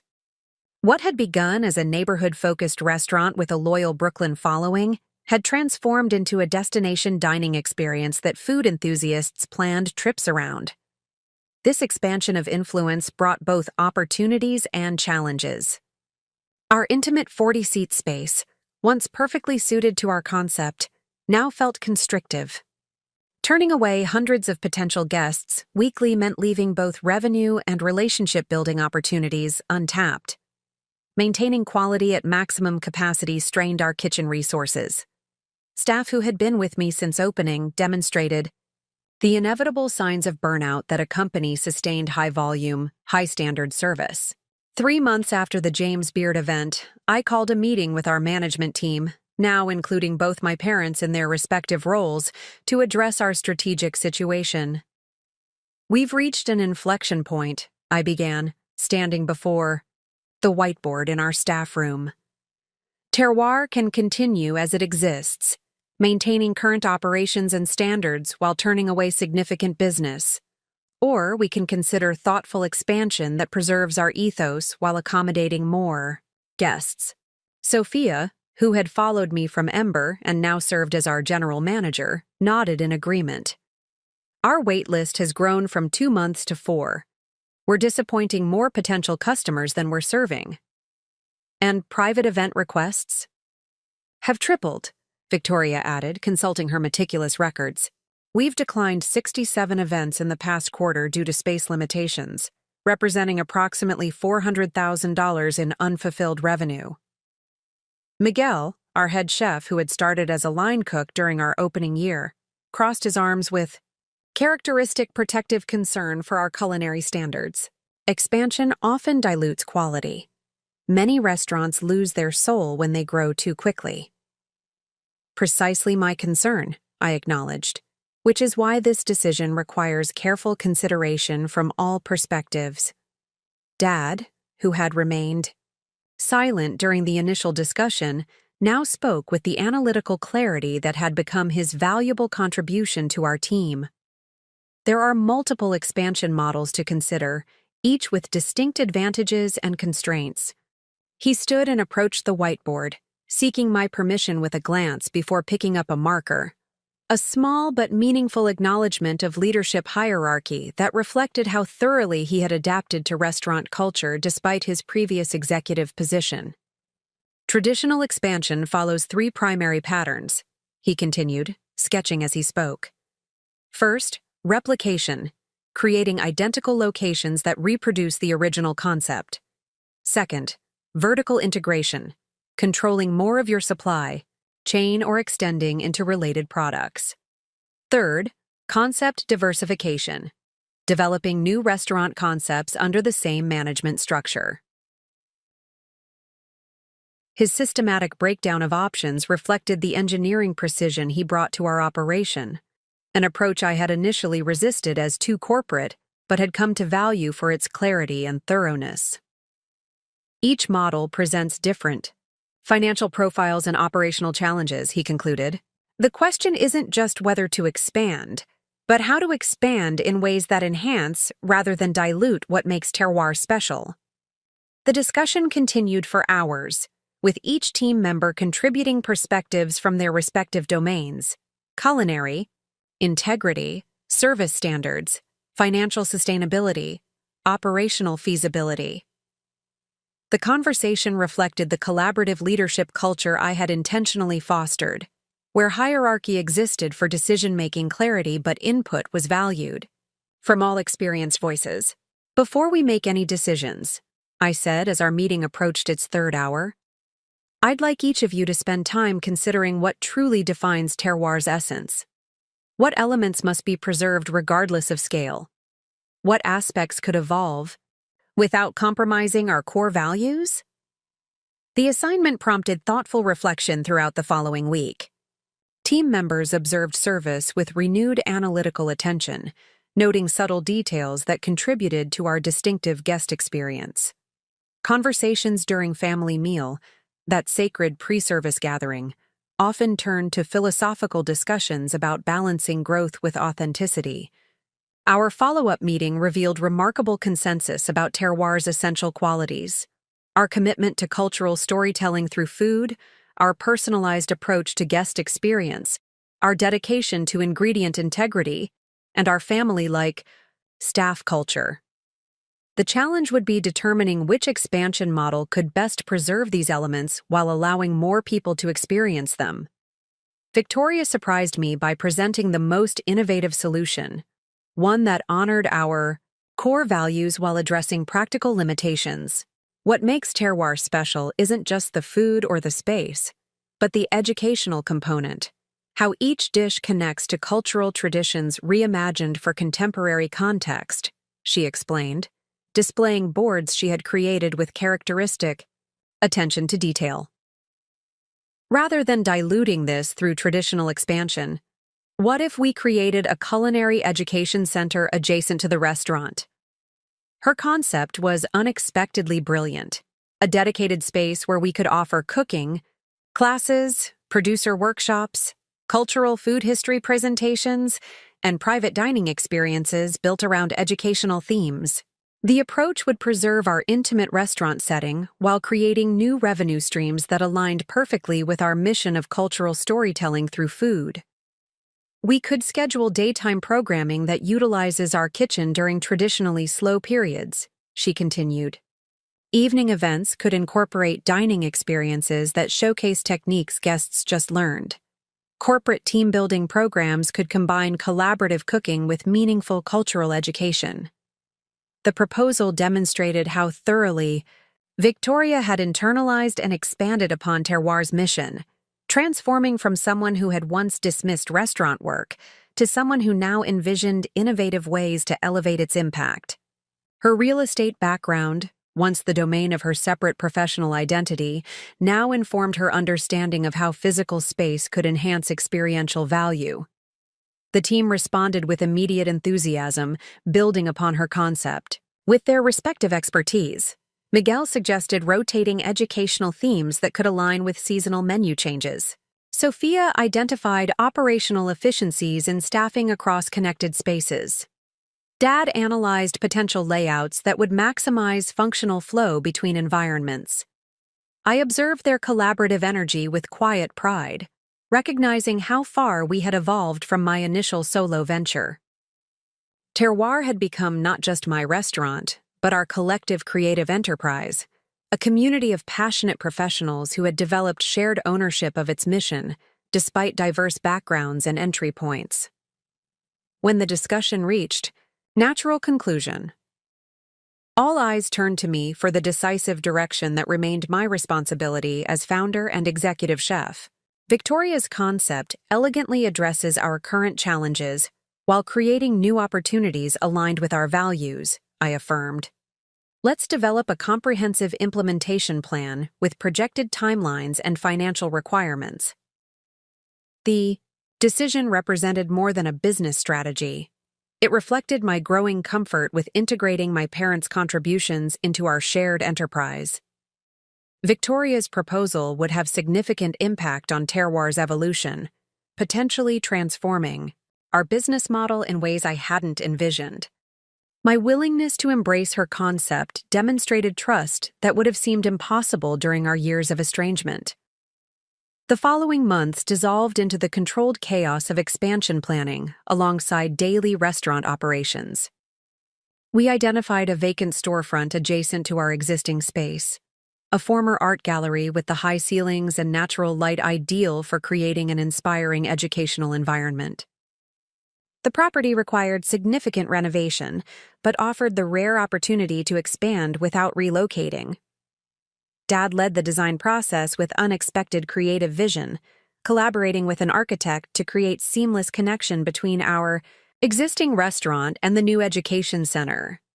His engineering background informed practical considerations of kitchen workflow and ventilation requirements, while his growing appreciation for our culinary philosophy influenced aesthetic decisions that would support meaningful guest experiences.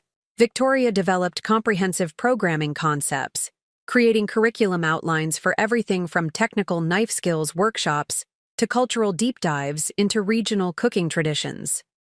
She instituted a research program where staff could propose educational modules based on their personal heritage or culinary interests, ensuring diverse perspectives would inform our offerings. Throughout this intensive development period, our professional collaboration continued evolving toward more authentic personal reconnection. The boundaries between work relationships and family ties gradually softened, though certain emotional territories remained carefully circumnavigated by mutual unspoken agreement. We still maintained separate residences and primarily interacted within professional contexts. Yet small changes signaled evolving comfort with our complex dual relationship. We occasionally shared meals after work hours, discussing industry trends or expansion plans in settings more casual than formal meetings. Dad began offering rides when we worked particularly late shifts. Victoria sometimes brought homemade pastries. She had practiced from our dessert chef's recipes, seeking my professional critique rather than motherly approval. These subtle shifts represented neither complete reconciliation nor continued estrangement, but rather the development of a new relationship model that acknowledged both our familial history and our current professional reality. We were crafting something unprecedented in our shared experience: connection based on mutual respect rather than obligation, collaboration grounded in recognized value rather than assumed authority. The construction phase of our expansion brought inevitable stresses that tested this evolving dynamic. Permit delays, contractor disagreements, and budget adjustments created tension that occasionally reopened old communication patterns. During particularly challenging moments, I found myself retreating into professional distance, while my parents reverted to problem-solving approaches that reflected their former corporate mindsets rather than restaurant culture values. One particularly difficult afternoon, after learning our custom kitchen equipment would be delayed by 12 weeks, potentially derailing our entire opening timeline, an argument erupted that transcended professional disagreement. "This timeline is utterly unacceptable," Dad declared, his voice carrying the executive authority that had once dominated our household. "I'll demand they prioritize our order and expedite manufacturing." "That approach won't work with artisan fabricators," I countered, irritation sharpening my tone. "Their craftsmanship is why we selected them. Pressuring techniques that might influence corporate suppliers will only damage relationships we need for long-term success." "With all due respect," he replied with the particular formality that historically preceded his most dismissive comments, "I've managed international supply chains for 30 years. There are leveraging strategies that work universally." "This industry operates differently," I insisted, feeling old defensive patterns resurfacing. "Relationships matter more than leverage. Mutual respect produces better results than corporate pressure tactics." Victoria intervened with the diplomatic skill she had developed through decades of delicate client negotiations. "Perhaps we're approaching this from unnecessarily opposing perspectives. Raymond's experience with manufacturing timelines offers valuable insight, while Olivia's understanding of industry relationships provides essential context. Both viewpoints have merit for developing an effective solution." Her measured assessment created space for mutual acknowledgement rather than defensive entrenchment. The moment represented a mini breakthrough in our evolving dynamic, recognition that our different professional backgrounds could provide complementary wisdom rather than competing authorities when approached with appropriate respect. "You're right," I acknowledged after a calming breath. "Dad's supply chain experience is valuable, especially regarding production timeframes and alternative sourcing. My concern is maintaining relationships that will serve us long after this immediate challenge is resolved." Dad nodded, his posture softening. "And your point about industry-specific relationship dynamics is well taken. Perhaps we should develop a hybrid approach that respects craftsman culture while addressing production urgency." The exchange demonstrated our developing capacity to navigate disagreement productively, acknowledging diverse expertise while working toward shared objectives. The resolution we ultimately developed incorporated elements from both perspectives, resulting in a more effective approach than either of us could have created independently. As construction progressed despite inevitable setbacks, we established a weekly tradition that further bridged our professional and personal relationships. Every Sunday evening after the restaurant closed, we gathered in the partially completed education space to share a meal prepared collaboratively from childhood recipes and new culinary inspirations, merging our family food traditions with contemporary techniques that reflected terroir's philosophy. These Sunday suppers became a safe space for gradually exploring topics that remained difficult within purely professional contexts. Gathered around food we had prepared together, conversation could flow more naturally between business discussions and personal reflections, between present collaborations and past misunderstandings. During one such meal, approximately 7 months into our expansion project and nearly a year after my parents had joined Terroir, Victoria broached a subject we had carefully avoided throughout our professional reconciliation. "I found a box of your childhood art while reorganizing our storage unit last week," she mentioned, her tone deliberately casual, though her body language revealed awareness of the emotional territory she was entering. "Your elementary school, portfolios, and high school sketchbooks. I never realized how consistently your creativity expressed itself through food imagery, even then." I continued slicing the braised short ribs I had prepared, maintaining focus on the precise knife work that provided emotional comfort through technical familiarity. "Art was always my preferred subject. You and Dad considered it a distraction from more academic priorities." The observation wasn't offered with accusatory intent, but as simple acknowledgement of historical reality, a perspective made possible by our evolving relationship and my growing security and professional achievement. "We were wrong about many things," Dad said quietly, surprising me with his directness, "including how we evaluated potential career paths. We categorized professions hierarchically based on status and financial stability rather than personal fulfillment or authentic contribution." His admission contained no qualifications or justifications, a straightforward acknowledgement of mistaken values that had caused significant pain. This pattern of clean acknowledgement without defensive explanation had characterized his most meaningful contributions to our healing process. "Why did you keep my childhood art?" I asked Victoria, genuine curiosity replacing the defensiveness such questions would have previously triggered. "You removed family photos when you changed the locks, but apparently preserved artwork from the child who had disappointed you." The question created momentary tension, referencing as it did the painful specifics of our estrangement. Victoria set down her fork, considering her response with the thoughtfulness she now brought to difficult conversations, rather than the reactive dismissal that had characterized our previous conflicts. "The photos were removed impulsively during those first emotional weeks," she admitted. "A childish attempt to erase painful reminders of what we perceived as rejection. The artwork remained in storage because we couldn't bear to discard it, even during our worst moments of anger and hurt. Despite our terrible handling of our disagreement, we never stopped loving you, Olivia," Dad added with uncharacteristic emotional directness. "We were wrong about your choices, wrong about how we responded, wrong about what constituted success.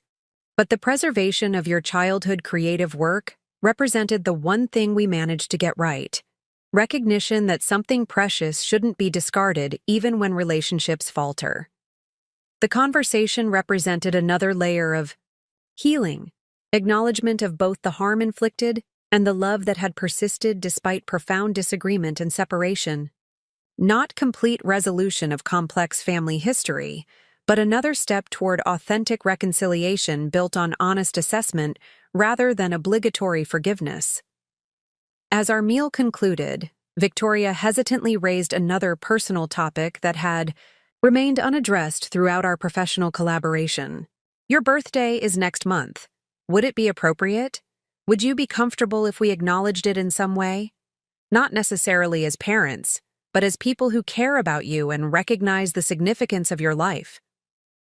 The question contained multiple layers of meaning: recognition of past birthdays missed during estrangement, acknowledgement of our still evolving relationship status, respect for boundaries I might still need, genuine desire to celebrate my existence despite our complicated history. "I'm hosting a small gathering at my apartment," I replied after brief consideration. "Just close friends and key staff celebrating another year of Terroir's evolution alongside my own. You would be welcome to attend, not as employees or even necessarily as parents, but as important people in my current life journey." The invitation represented significant evolution in our relationship, neither complete restoration of former family bonds nor continuation of purely professional connection, but rather the emergence of something new that honored both our shared history and our current reality. The relaxed warmth in their expressions confirmed the invitation's importance beyond mere social inclusion. 2 weeks before my birthday, an unexpected development created new dimensions in our evolving family. Narrative. Victoria arrived at our weekly management meeting with uncharacteristic nervous energy, requesting a few minutes to share important information with the team. As you know, our education center concept has generated significant pre-opening interest, she began, distributing folders with her customary organizational precision. We've already booked 17 corporate team-building experiences and 26 private events for the first quarter of operations. This success has created both opportunity and challenge regarding staffing our educational programming. She paused, drawing a steadying breath before continuing. I've invested considerable time developing curriculum and training guidelines to ensure consistent quality across offerings.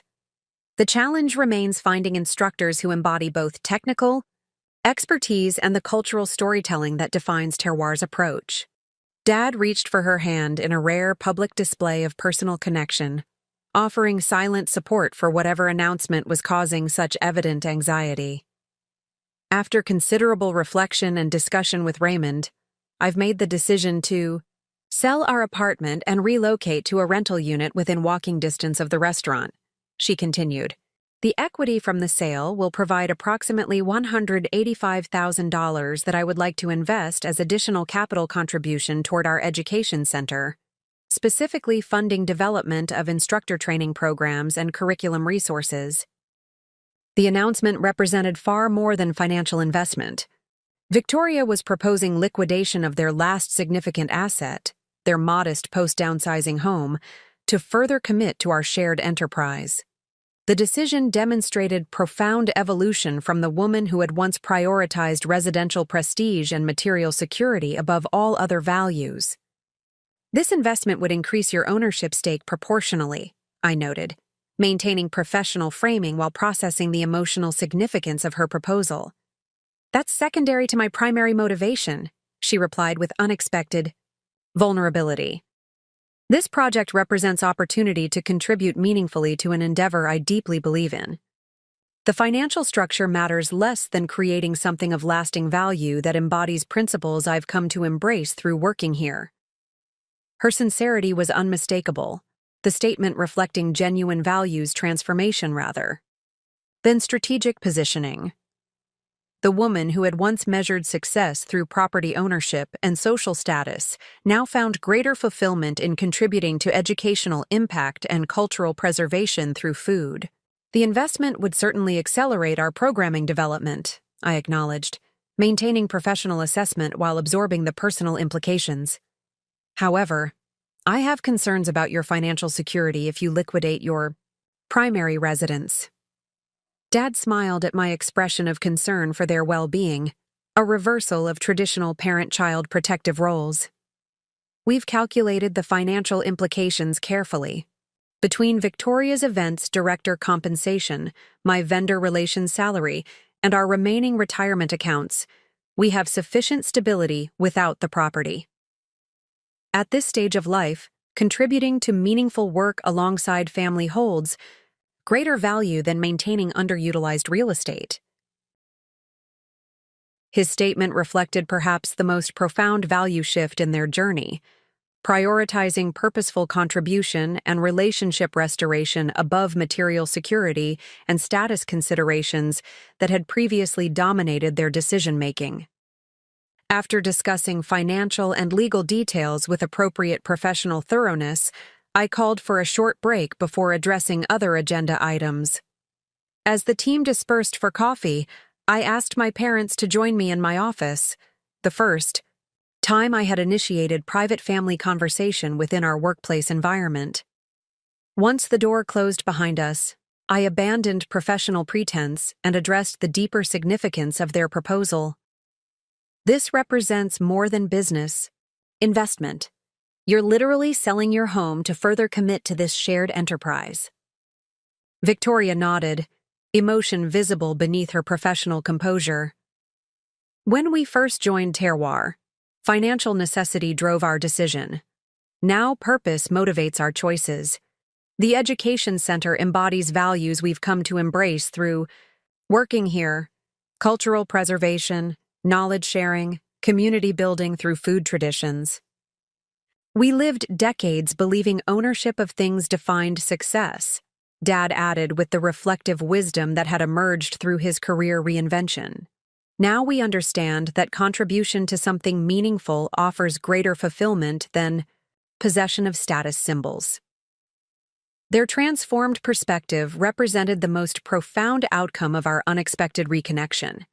Not just role reversal or changed circumstances, but fundamental reconsideration of what constitutes meaningful life investment. The parents who had once prioritized prestigious careers and material acquisition above relationship with their daughter now literally sold their home to participate in her vision for cultural impact through food education. "I need to consider the financial and legal implications appropriately," I said, maintaining necessary professional boundaries around what remained a significant business decision, but speaking personally rather than as Terroir's executive chef. "Your evolution continues to amaze me.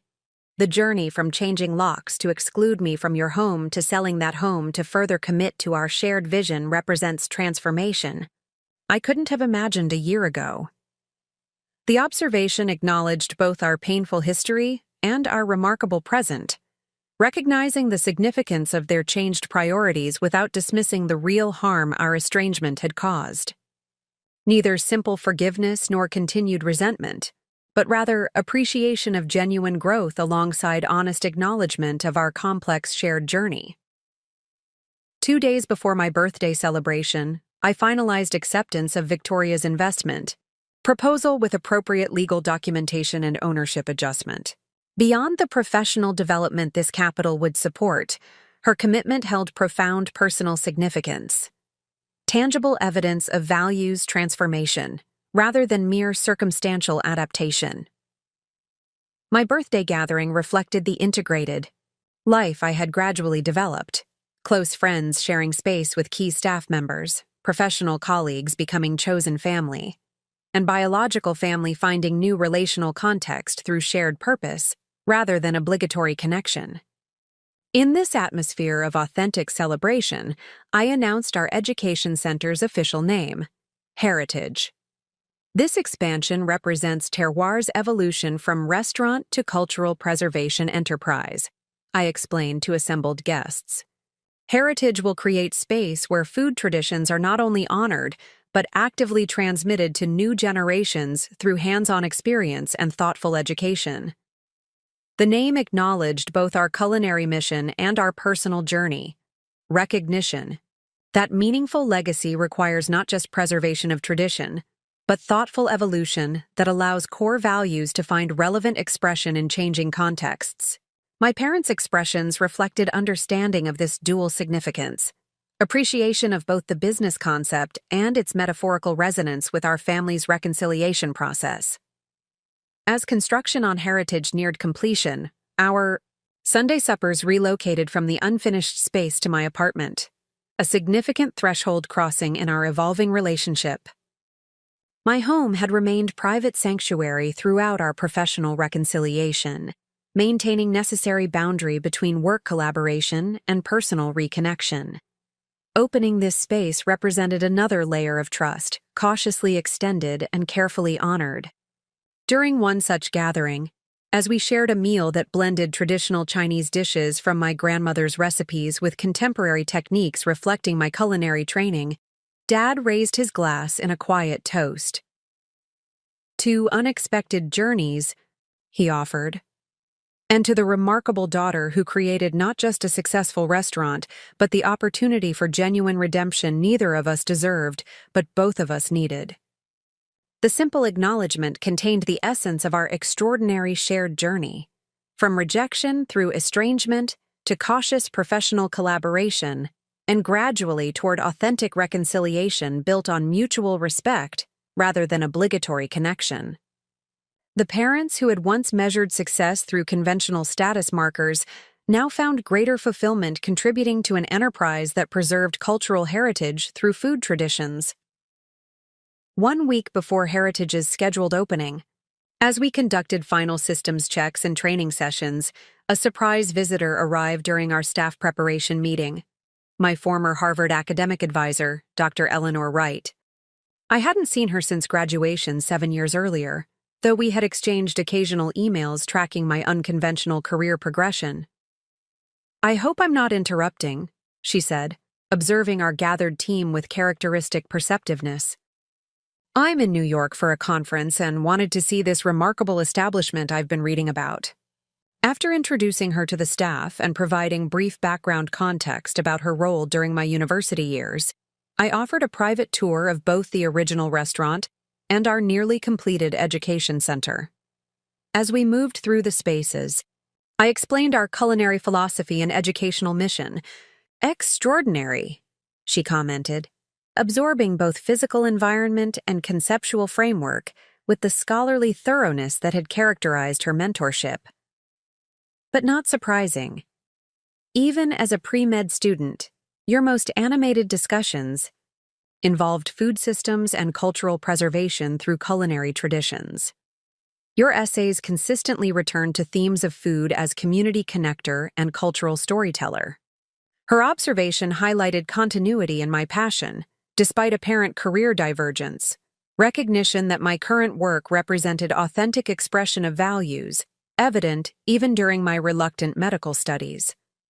As we concluded the tour in my office, she asked the question that had clearly motivated her visit. "Do you ever regret not pursuing medicine, not following the path your parents had envisioned?" Before I could respond, Dad's voice unexpectedly entered the conversation. From the doorway, where he had approached with materials for our scheduled review. "If I may," he said, seeking permission to join this conversation between former student and academic mentor. My wife and I initially considered Olivia's career choice a terrible mistake, rejection of the secure professional path we had sacrificed to make possible. We were catastrophically wrong. His calm certainty reflected not obligatory parental support, but genuine recognition of mistaken values. What appears as career divergence actually represents deeper purpose alignment.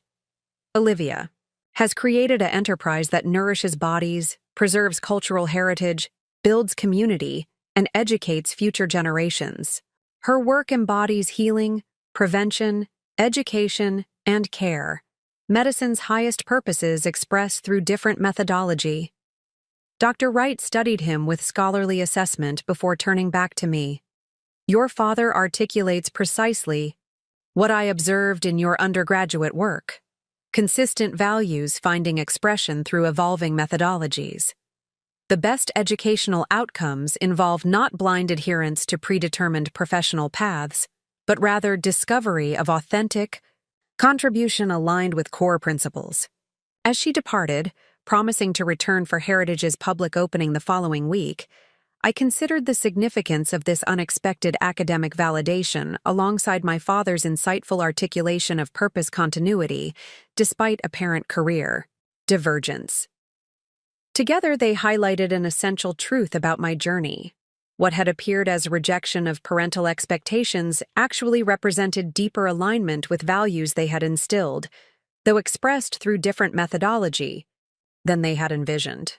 The evening before Heritage's official opening, we held a private event for the extended terroir community, staff and their families, loyal customers, local suppliers, neighborhood supporters who had endured construction inconveniences, and the various contractors and craftspeople who had transformed our vision into physical reality. The gathering represented not just pre-opening celebration, but community appreciation for the collaborative effort our expansion had required. As conversations flowed through our connected spaces, the original restaurant now seamlessly integrated with our education center through thoughtful architectural transition, I observed my parents moving comfortably among diverse groups. Victoria discussed indigenous cooking techniques with Miguel's grandmother, who had traveled from Oaxaca for the opening. Dad explored sustainable fishing practices with our seafood supplier, applying his systems thinking to preservation challenges. Their natural integration into this community we had built together represented perhaps the most meaningful outcome of our extraordinary journey. The parents who had once defined success through narrow professional parameters and social status markers now found genuine fulfillment, contributing to an enterprise built around cultural preservation and knowledge transmission. The daughter who had pursued her vision despite their rejection now recognized the unexpected gifts their professional experience brought to its evolution. Near evening's end, I clinked a glass to gather collective attention. Surrounded by the extended family we had created, biological, professional, and community connections interwoven through shared purpose, I offered the evening's final toast. To heritage, not just the space we open tomorrow, but the concept it embodies. Meaningful legacy requires both honoring tradition and embracing evolution, preserving core values while finding their relevant expression in changing contexts. Through food, we connect past and future, preserve cultural wisdom, and create community across differences. Thank you all for contributing to this shared vision. As glasses raised around the room, I caught my parents' expressions. Pride untainted. By ownership, appreciation without expectation, love without condition. Our extraordinary journey had transformed not just our specific relationship, but our fundamental understanding of success, purpose, and meaningful connection. The parents who had once kicked out their daughter for being just a waitress now contributed their talents to the restaurant she had built without their support. The daughter who had once been rejected for her career choice now valued their professional insights in evolving her vision. Together, we had created not just a successful business enterprise, but a new model of family relationship, based not on obligation or authority, but on mutual respect, shared purpose, and genuine appreciation for each person's unique contribution.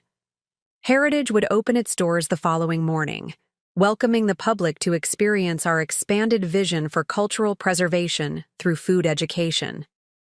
But its most profound lesson had already manifested through our own unexpected journey. The I.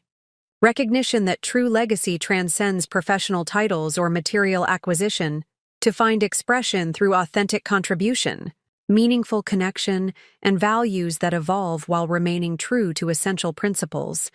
Heritage's opening exceeded even our most optimistic projections. The educational center quickly established itself as a unique cultural destination that expanded Terroir's mission beyond traditional restaurant boundaries.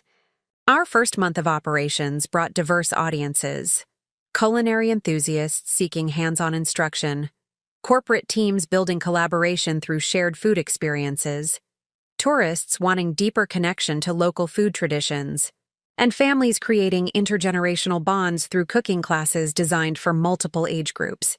The instructional kitchen buzzed with activity from morning until evening. Daytime workshops on everything from hand-pulled noodle techniques to sustainable butchery practices. Afternoon children's programs exploring global food traditions through accessible recipes, and evening events combining educational components with full dining experiences. Our carefully designed curriculum balanced technical skill development with cultural context, ensuring participants gained both practical abilities and deeper appreciation for the traditions behind each technique. Victoria thrived in her expanded role overseeing Heritage's educational programming. Her exceptional organizational skills and genuine passion for cultural preservation through food made her the perfect director for this ambitious extension of our mission. She developed assessment protocols that maintained consistent instructional quality across diverse teaching styles, created progression paths for participants interested in developing skills systematically, and established relationships with cultural institutions that enhanced our programming through collaborative events. Dad's contributions proved equally valuable, though less visible to the public. His systems thinking transformed our operational infrastructure, integrating reservation platforms across restaurant and educational spaces, developing inventory systems that optimized ingredient utilization between culinary programs and restaurant service, and creating data collection frameworks that helped us understand participant preferences and improve offerings accordingly. These behind-the-scenes improvements enabled the seamless guest experience that distinguished Heritage from other culinary education programs. My role evolved significantly with our expansion. While I remained executive chef and final authority on menu development, I now spent considerable time developing curriculum frameworks and training instructors to maintain consistent educational quality across diverse cultural cooking traditions. This expansion of focus brought new creative challenges and professional growth opportunities that continually renewed my passion for our mission. 3 months after Heritage's opening, as we settled into operational rhythms and refined our programming, based on participant feedback, an unexpected email arrived from James Beard Foundation leadership. The message was brief but significant, an invitation to discuss potential collaboration on a national initiative focusing on preservation of immigrant food traditions through community-based education. The opportunity represented potential expansion of Heritage's impact far beyond our Brooklyn location. Rather than making immediate decisions, I scheduled a strategy session with our core leadership team to explore implications and possibilities. The meeting included not just traditional management stakeholders, but representatives from each operational area who could provide perspective on practical implementation challenges. The Foundation envisions establishing regional centers based on Heritage's model, I explained, projecting their proposal outline for the team's review. They're suggesting pilot programs in Chicago, Houston, and Los Angeles, with curriculum adapted for each region's specific immigrant communities and food traditions. Miguel, whose culinary expertise had been instrumental in developing our technical instruction frameworks, immediately identified the primary challenge. Authentic representation requires instructors with deep cultural knowledge of specific traditions. Finding qualified people who also have teaching capabilities in multiple regions would be difficult. Victoria nodded in agreement. Our instructor development program took 6 months to establish here with people we already knew had the necessary cultural knowledge. Replicating that across multiple cities would require significant investment in local talent identification and training. Dad approached the whiteboard, seeking silent permission with a glance before diagramming potential organizational structures. There are 3 viable implementation models to consider, he explained with characteristic analytical clarity. First, centralized development with regional execution. We create standardized curriculum and training protocols here, then license to regional partners who implement locally. Second, regional incubation. We embed small teams in each location who develop programming specific to local communities while maintaining core methodological consistency. Third, hub-and-spoke consultation. We establish Heritage as the central knowledge repository while providing advisory services to independently operated regional programs. His systematic breakdown created organizational clarity that enabled more productive discussion of an otherwise overwhelmingly complex opportunity. Sophia built upon his framework with operational considerations for each model, while our finance director outlined different economic implications and sustainability projections. The conversation continued for hours, weighing mission impact against operational constraints, considering resource requirements against available capacity, balancing growth opportunities against preservation of quality standards. Throughout the discussion, I observed my parents' contributions with quiet appreciation for how thoroughly they had integrated into our collaborative leadership culture, offering valuable perspectives without dominating conversation, applying their professional expertise while remaining receptive to insights from staff with different experience backgrounds.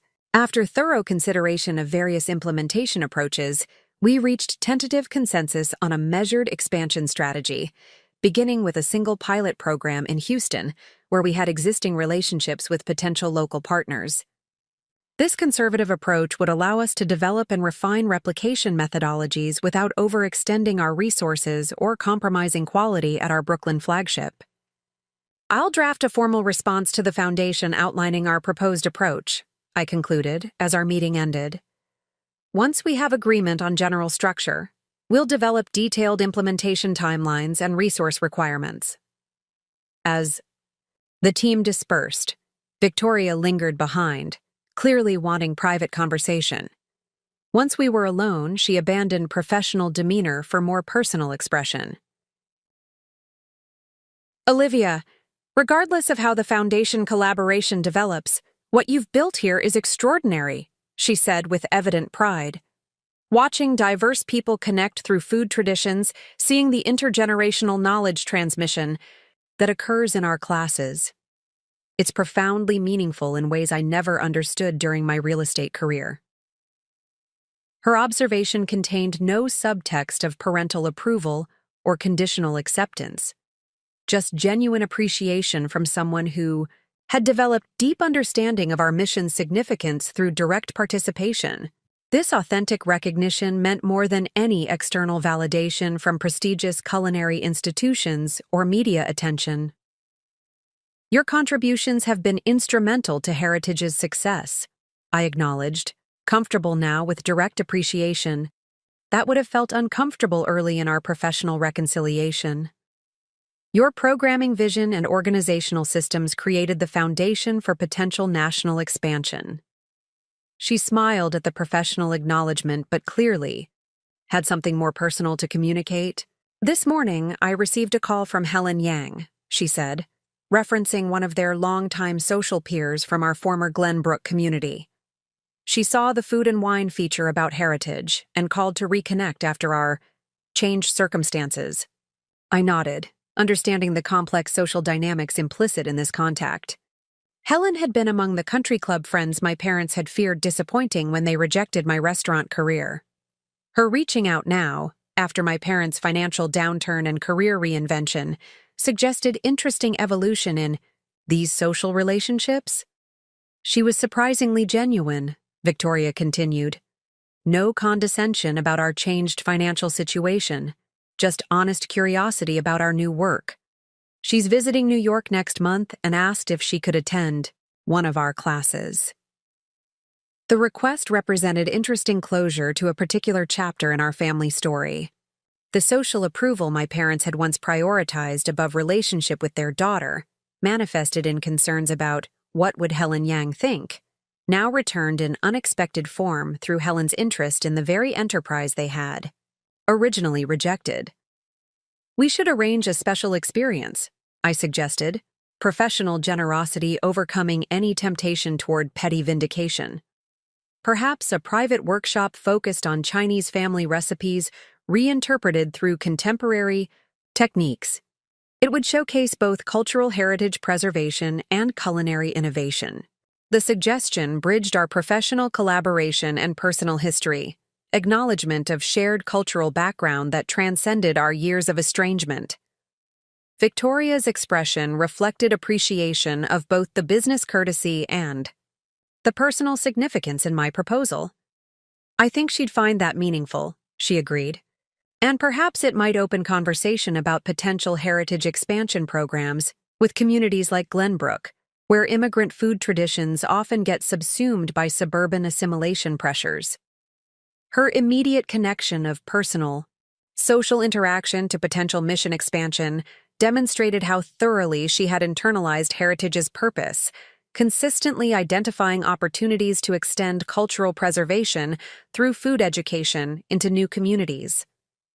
The woman who had once prioritized social status above all else now viewed former peer relationships primarily as potential avenues for meaningful impact. The following week brought another unexpected connection to our pre-estrangement past. Dr. Lin, the prominent physician whose professional judgment my parents had once feared, made a reservation for Terroir's tasting menu. His name on the reservation list immediately caught my attention, triggering memories of how frequently his hypothetical disapproval had been invoked during arguments about my career choice. Dr. William Lin, Party of 4, 7:30 reservation, I confirmed with Sophia during our pre-service meeting. Is this the same Dr. Lin from Glenwood Medical Group? She checked the reservation notes. Yes, he mentioned being in town for a medical conference and wanting to experience the restaurant he's read about. Special occasion noted as celebrating his daughter's medical school graduation. The symmetry was striking. The physician whose professional achievements had been held as standard, against which my different path was unfavorably compared now, visiting to experience what that different path had created. His daughter had apparently followed the prescribed medical career trajectory my parents had envisioned for me, while I had built something entirely different yet successful by unconventional metrics. I deliberated about how to handle the service. Experience. Professional integrity demanded treating their table with the same exceptional attention we provided all guests. Yet human emotion made me acutely aware of the psychological significance this particular dinner held within our family. Narrative. When Dr. Lin's party arrived, I made the decision to personally welcome them alongside Sophia, a courtesy we typically extended to first-time guests with special occasions rather than specific recognition of his identity. His expression registered surprised recognition as I approached their table. Ms. Chen? Olivia Chen? He asked with evident astonishment. Raymond and Victoria's daughter? Yes, I confirmed with professional warmth that masked more complex emotions. Welcome to Terroir. Congratulations on your daughter's medical school graduation, a significant achievement worth celebrating. His gaze traveled around the restaurant, taking in the thoughtfully designed space, the seamless service choreography, the subtle evidence of success and recognition displayed in framed reviews and awards. His expression shifted from surprise to genuine interest. I've read about your restaurant in several publications, he acknowledged. Though I didn't connect the name with Raymond's daughter. This is quite an establishment you've built. Thank you, I replied simply. We're particularly proud of our commitment to cultural storytelling through food traditions. Your server will explain our tasting menu concept, which features dishes that honor immigrant culinary heritage while incorporating contemporary techniques and local ingredients.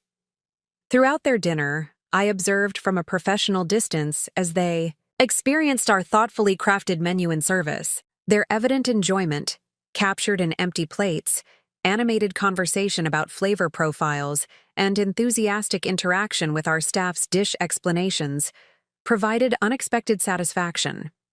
Not vindication, exactly, but rather affirmation. That meaningful achievement transcends conventional career categories. After their dessert course, Dr. Lin asked to speak with me briefly.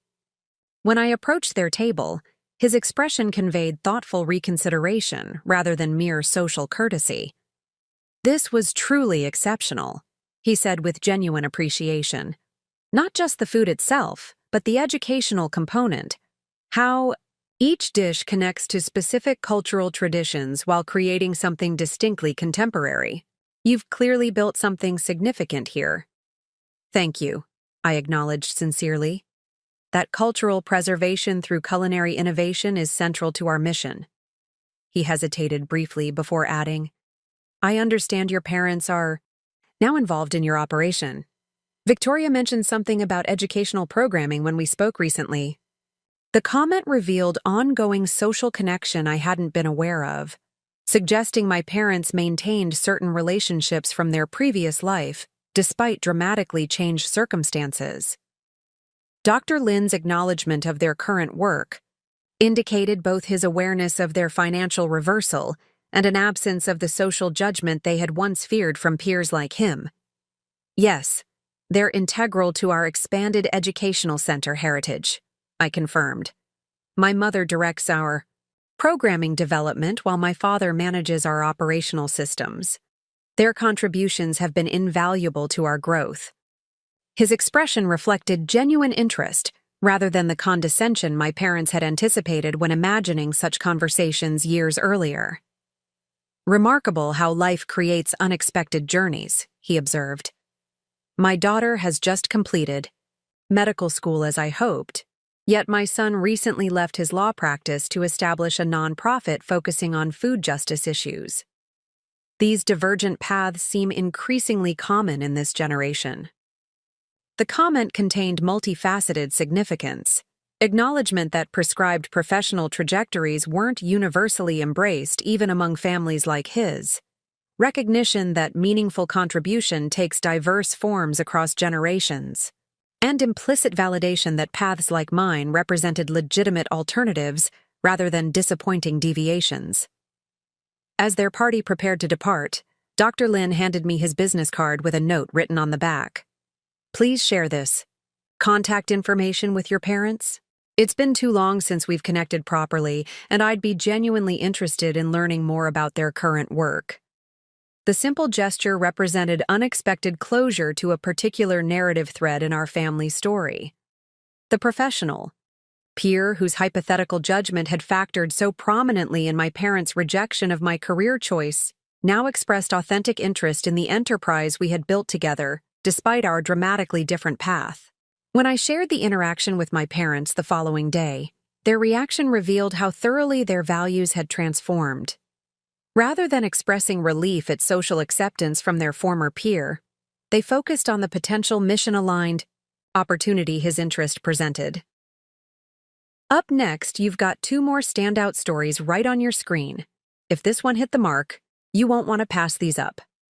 Just click and check them out, and don't forget to subscribe and turn on the notification bell so you don't miss any upload from us.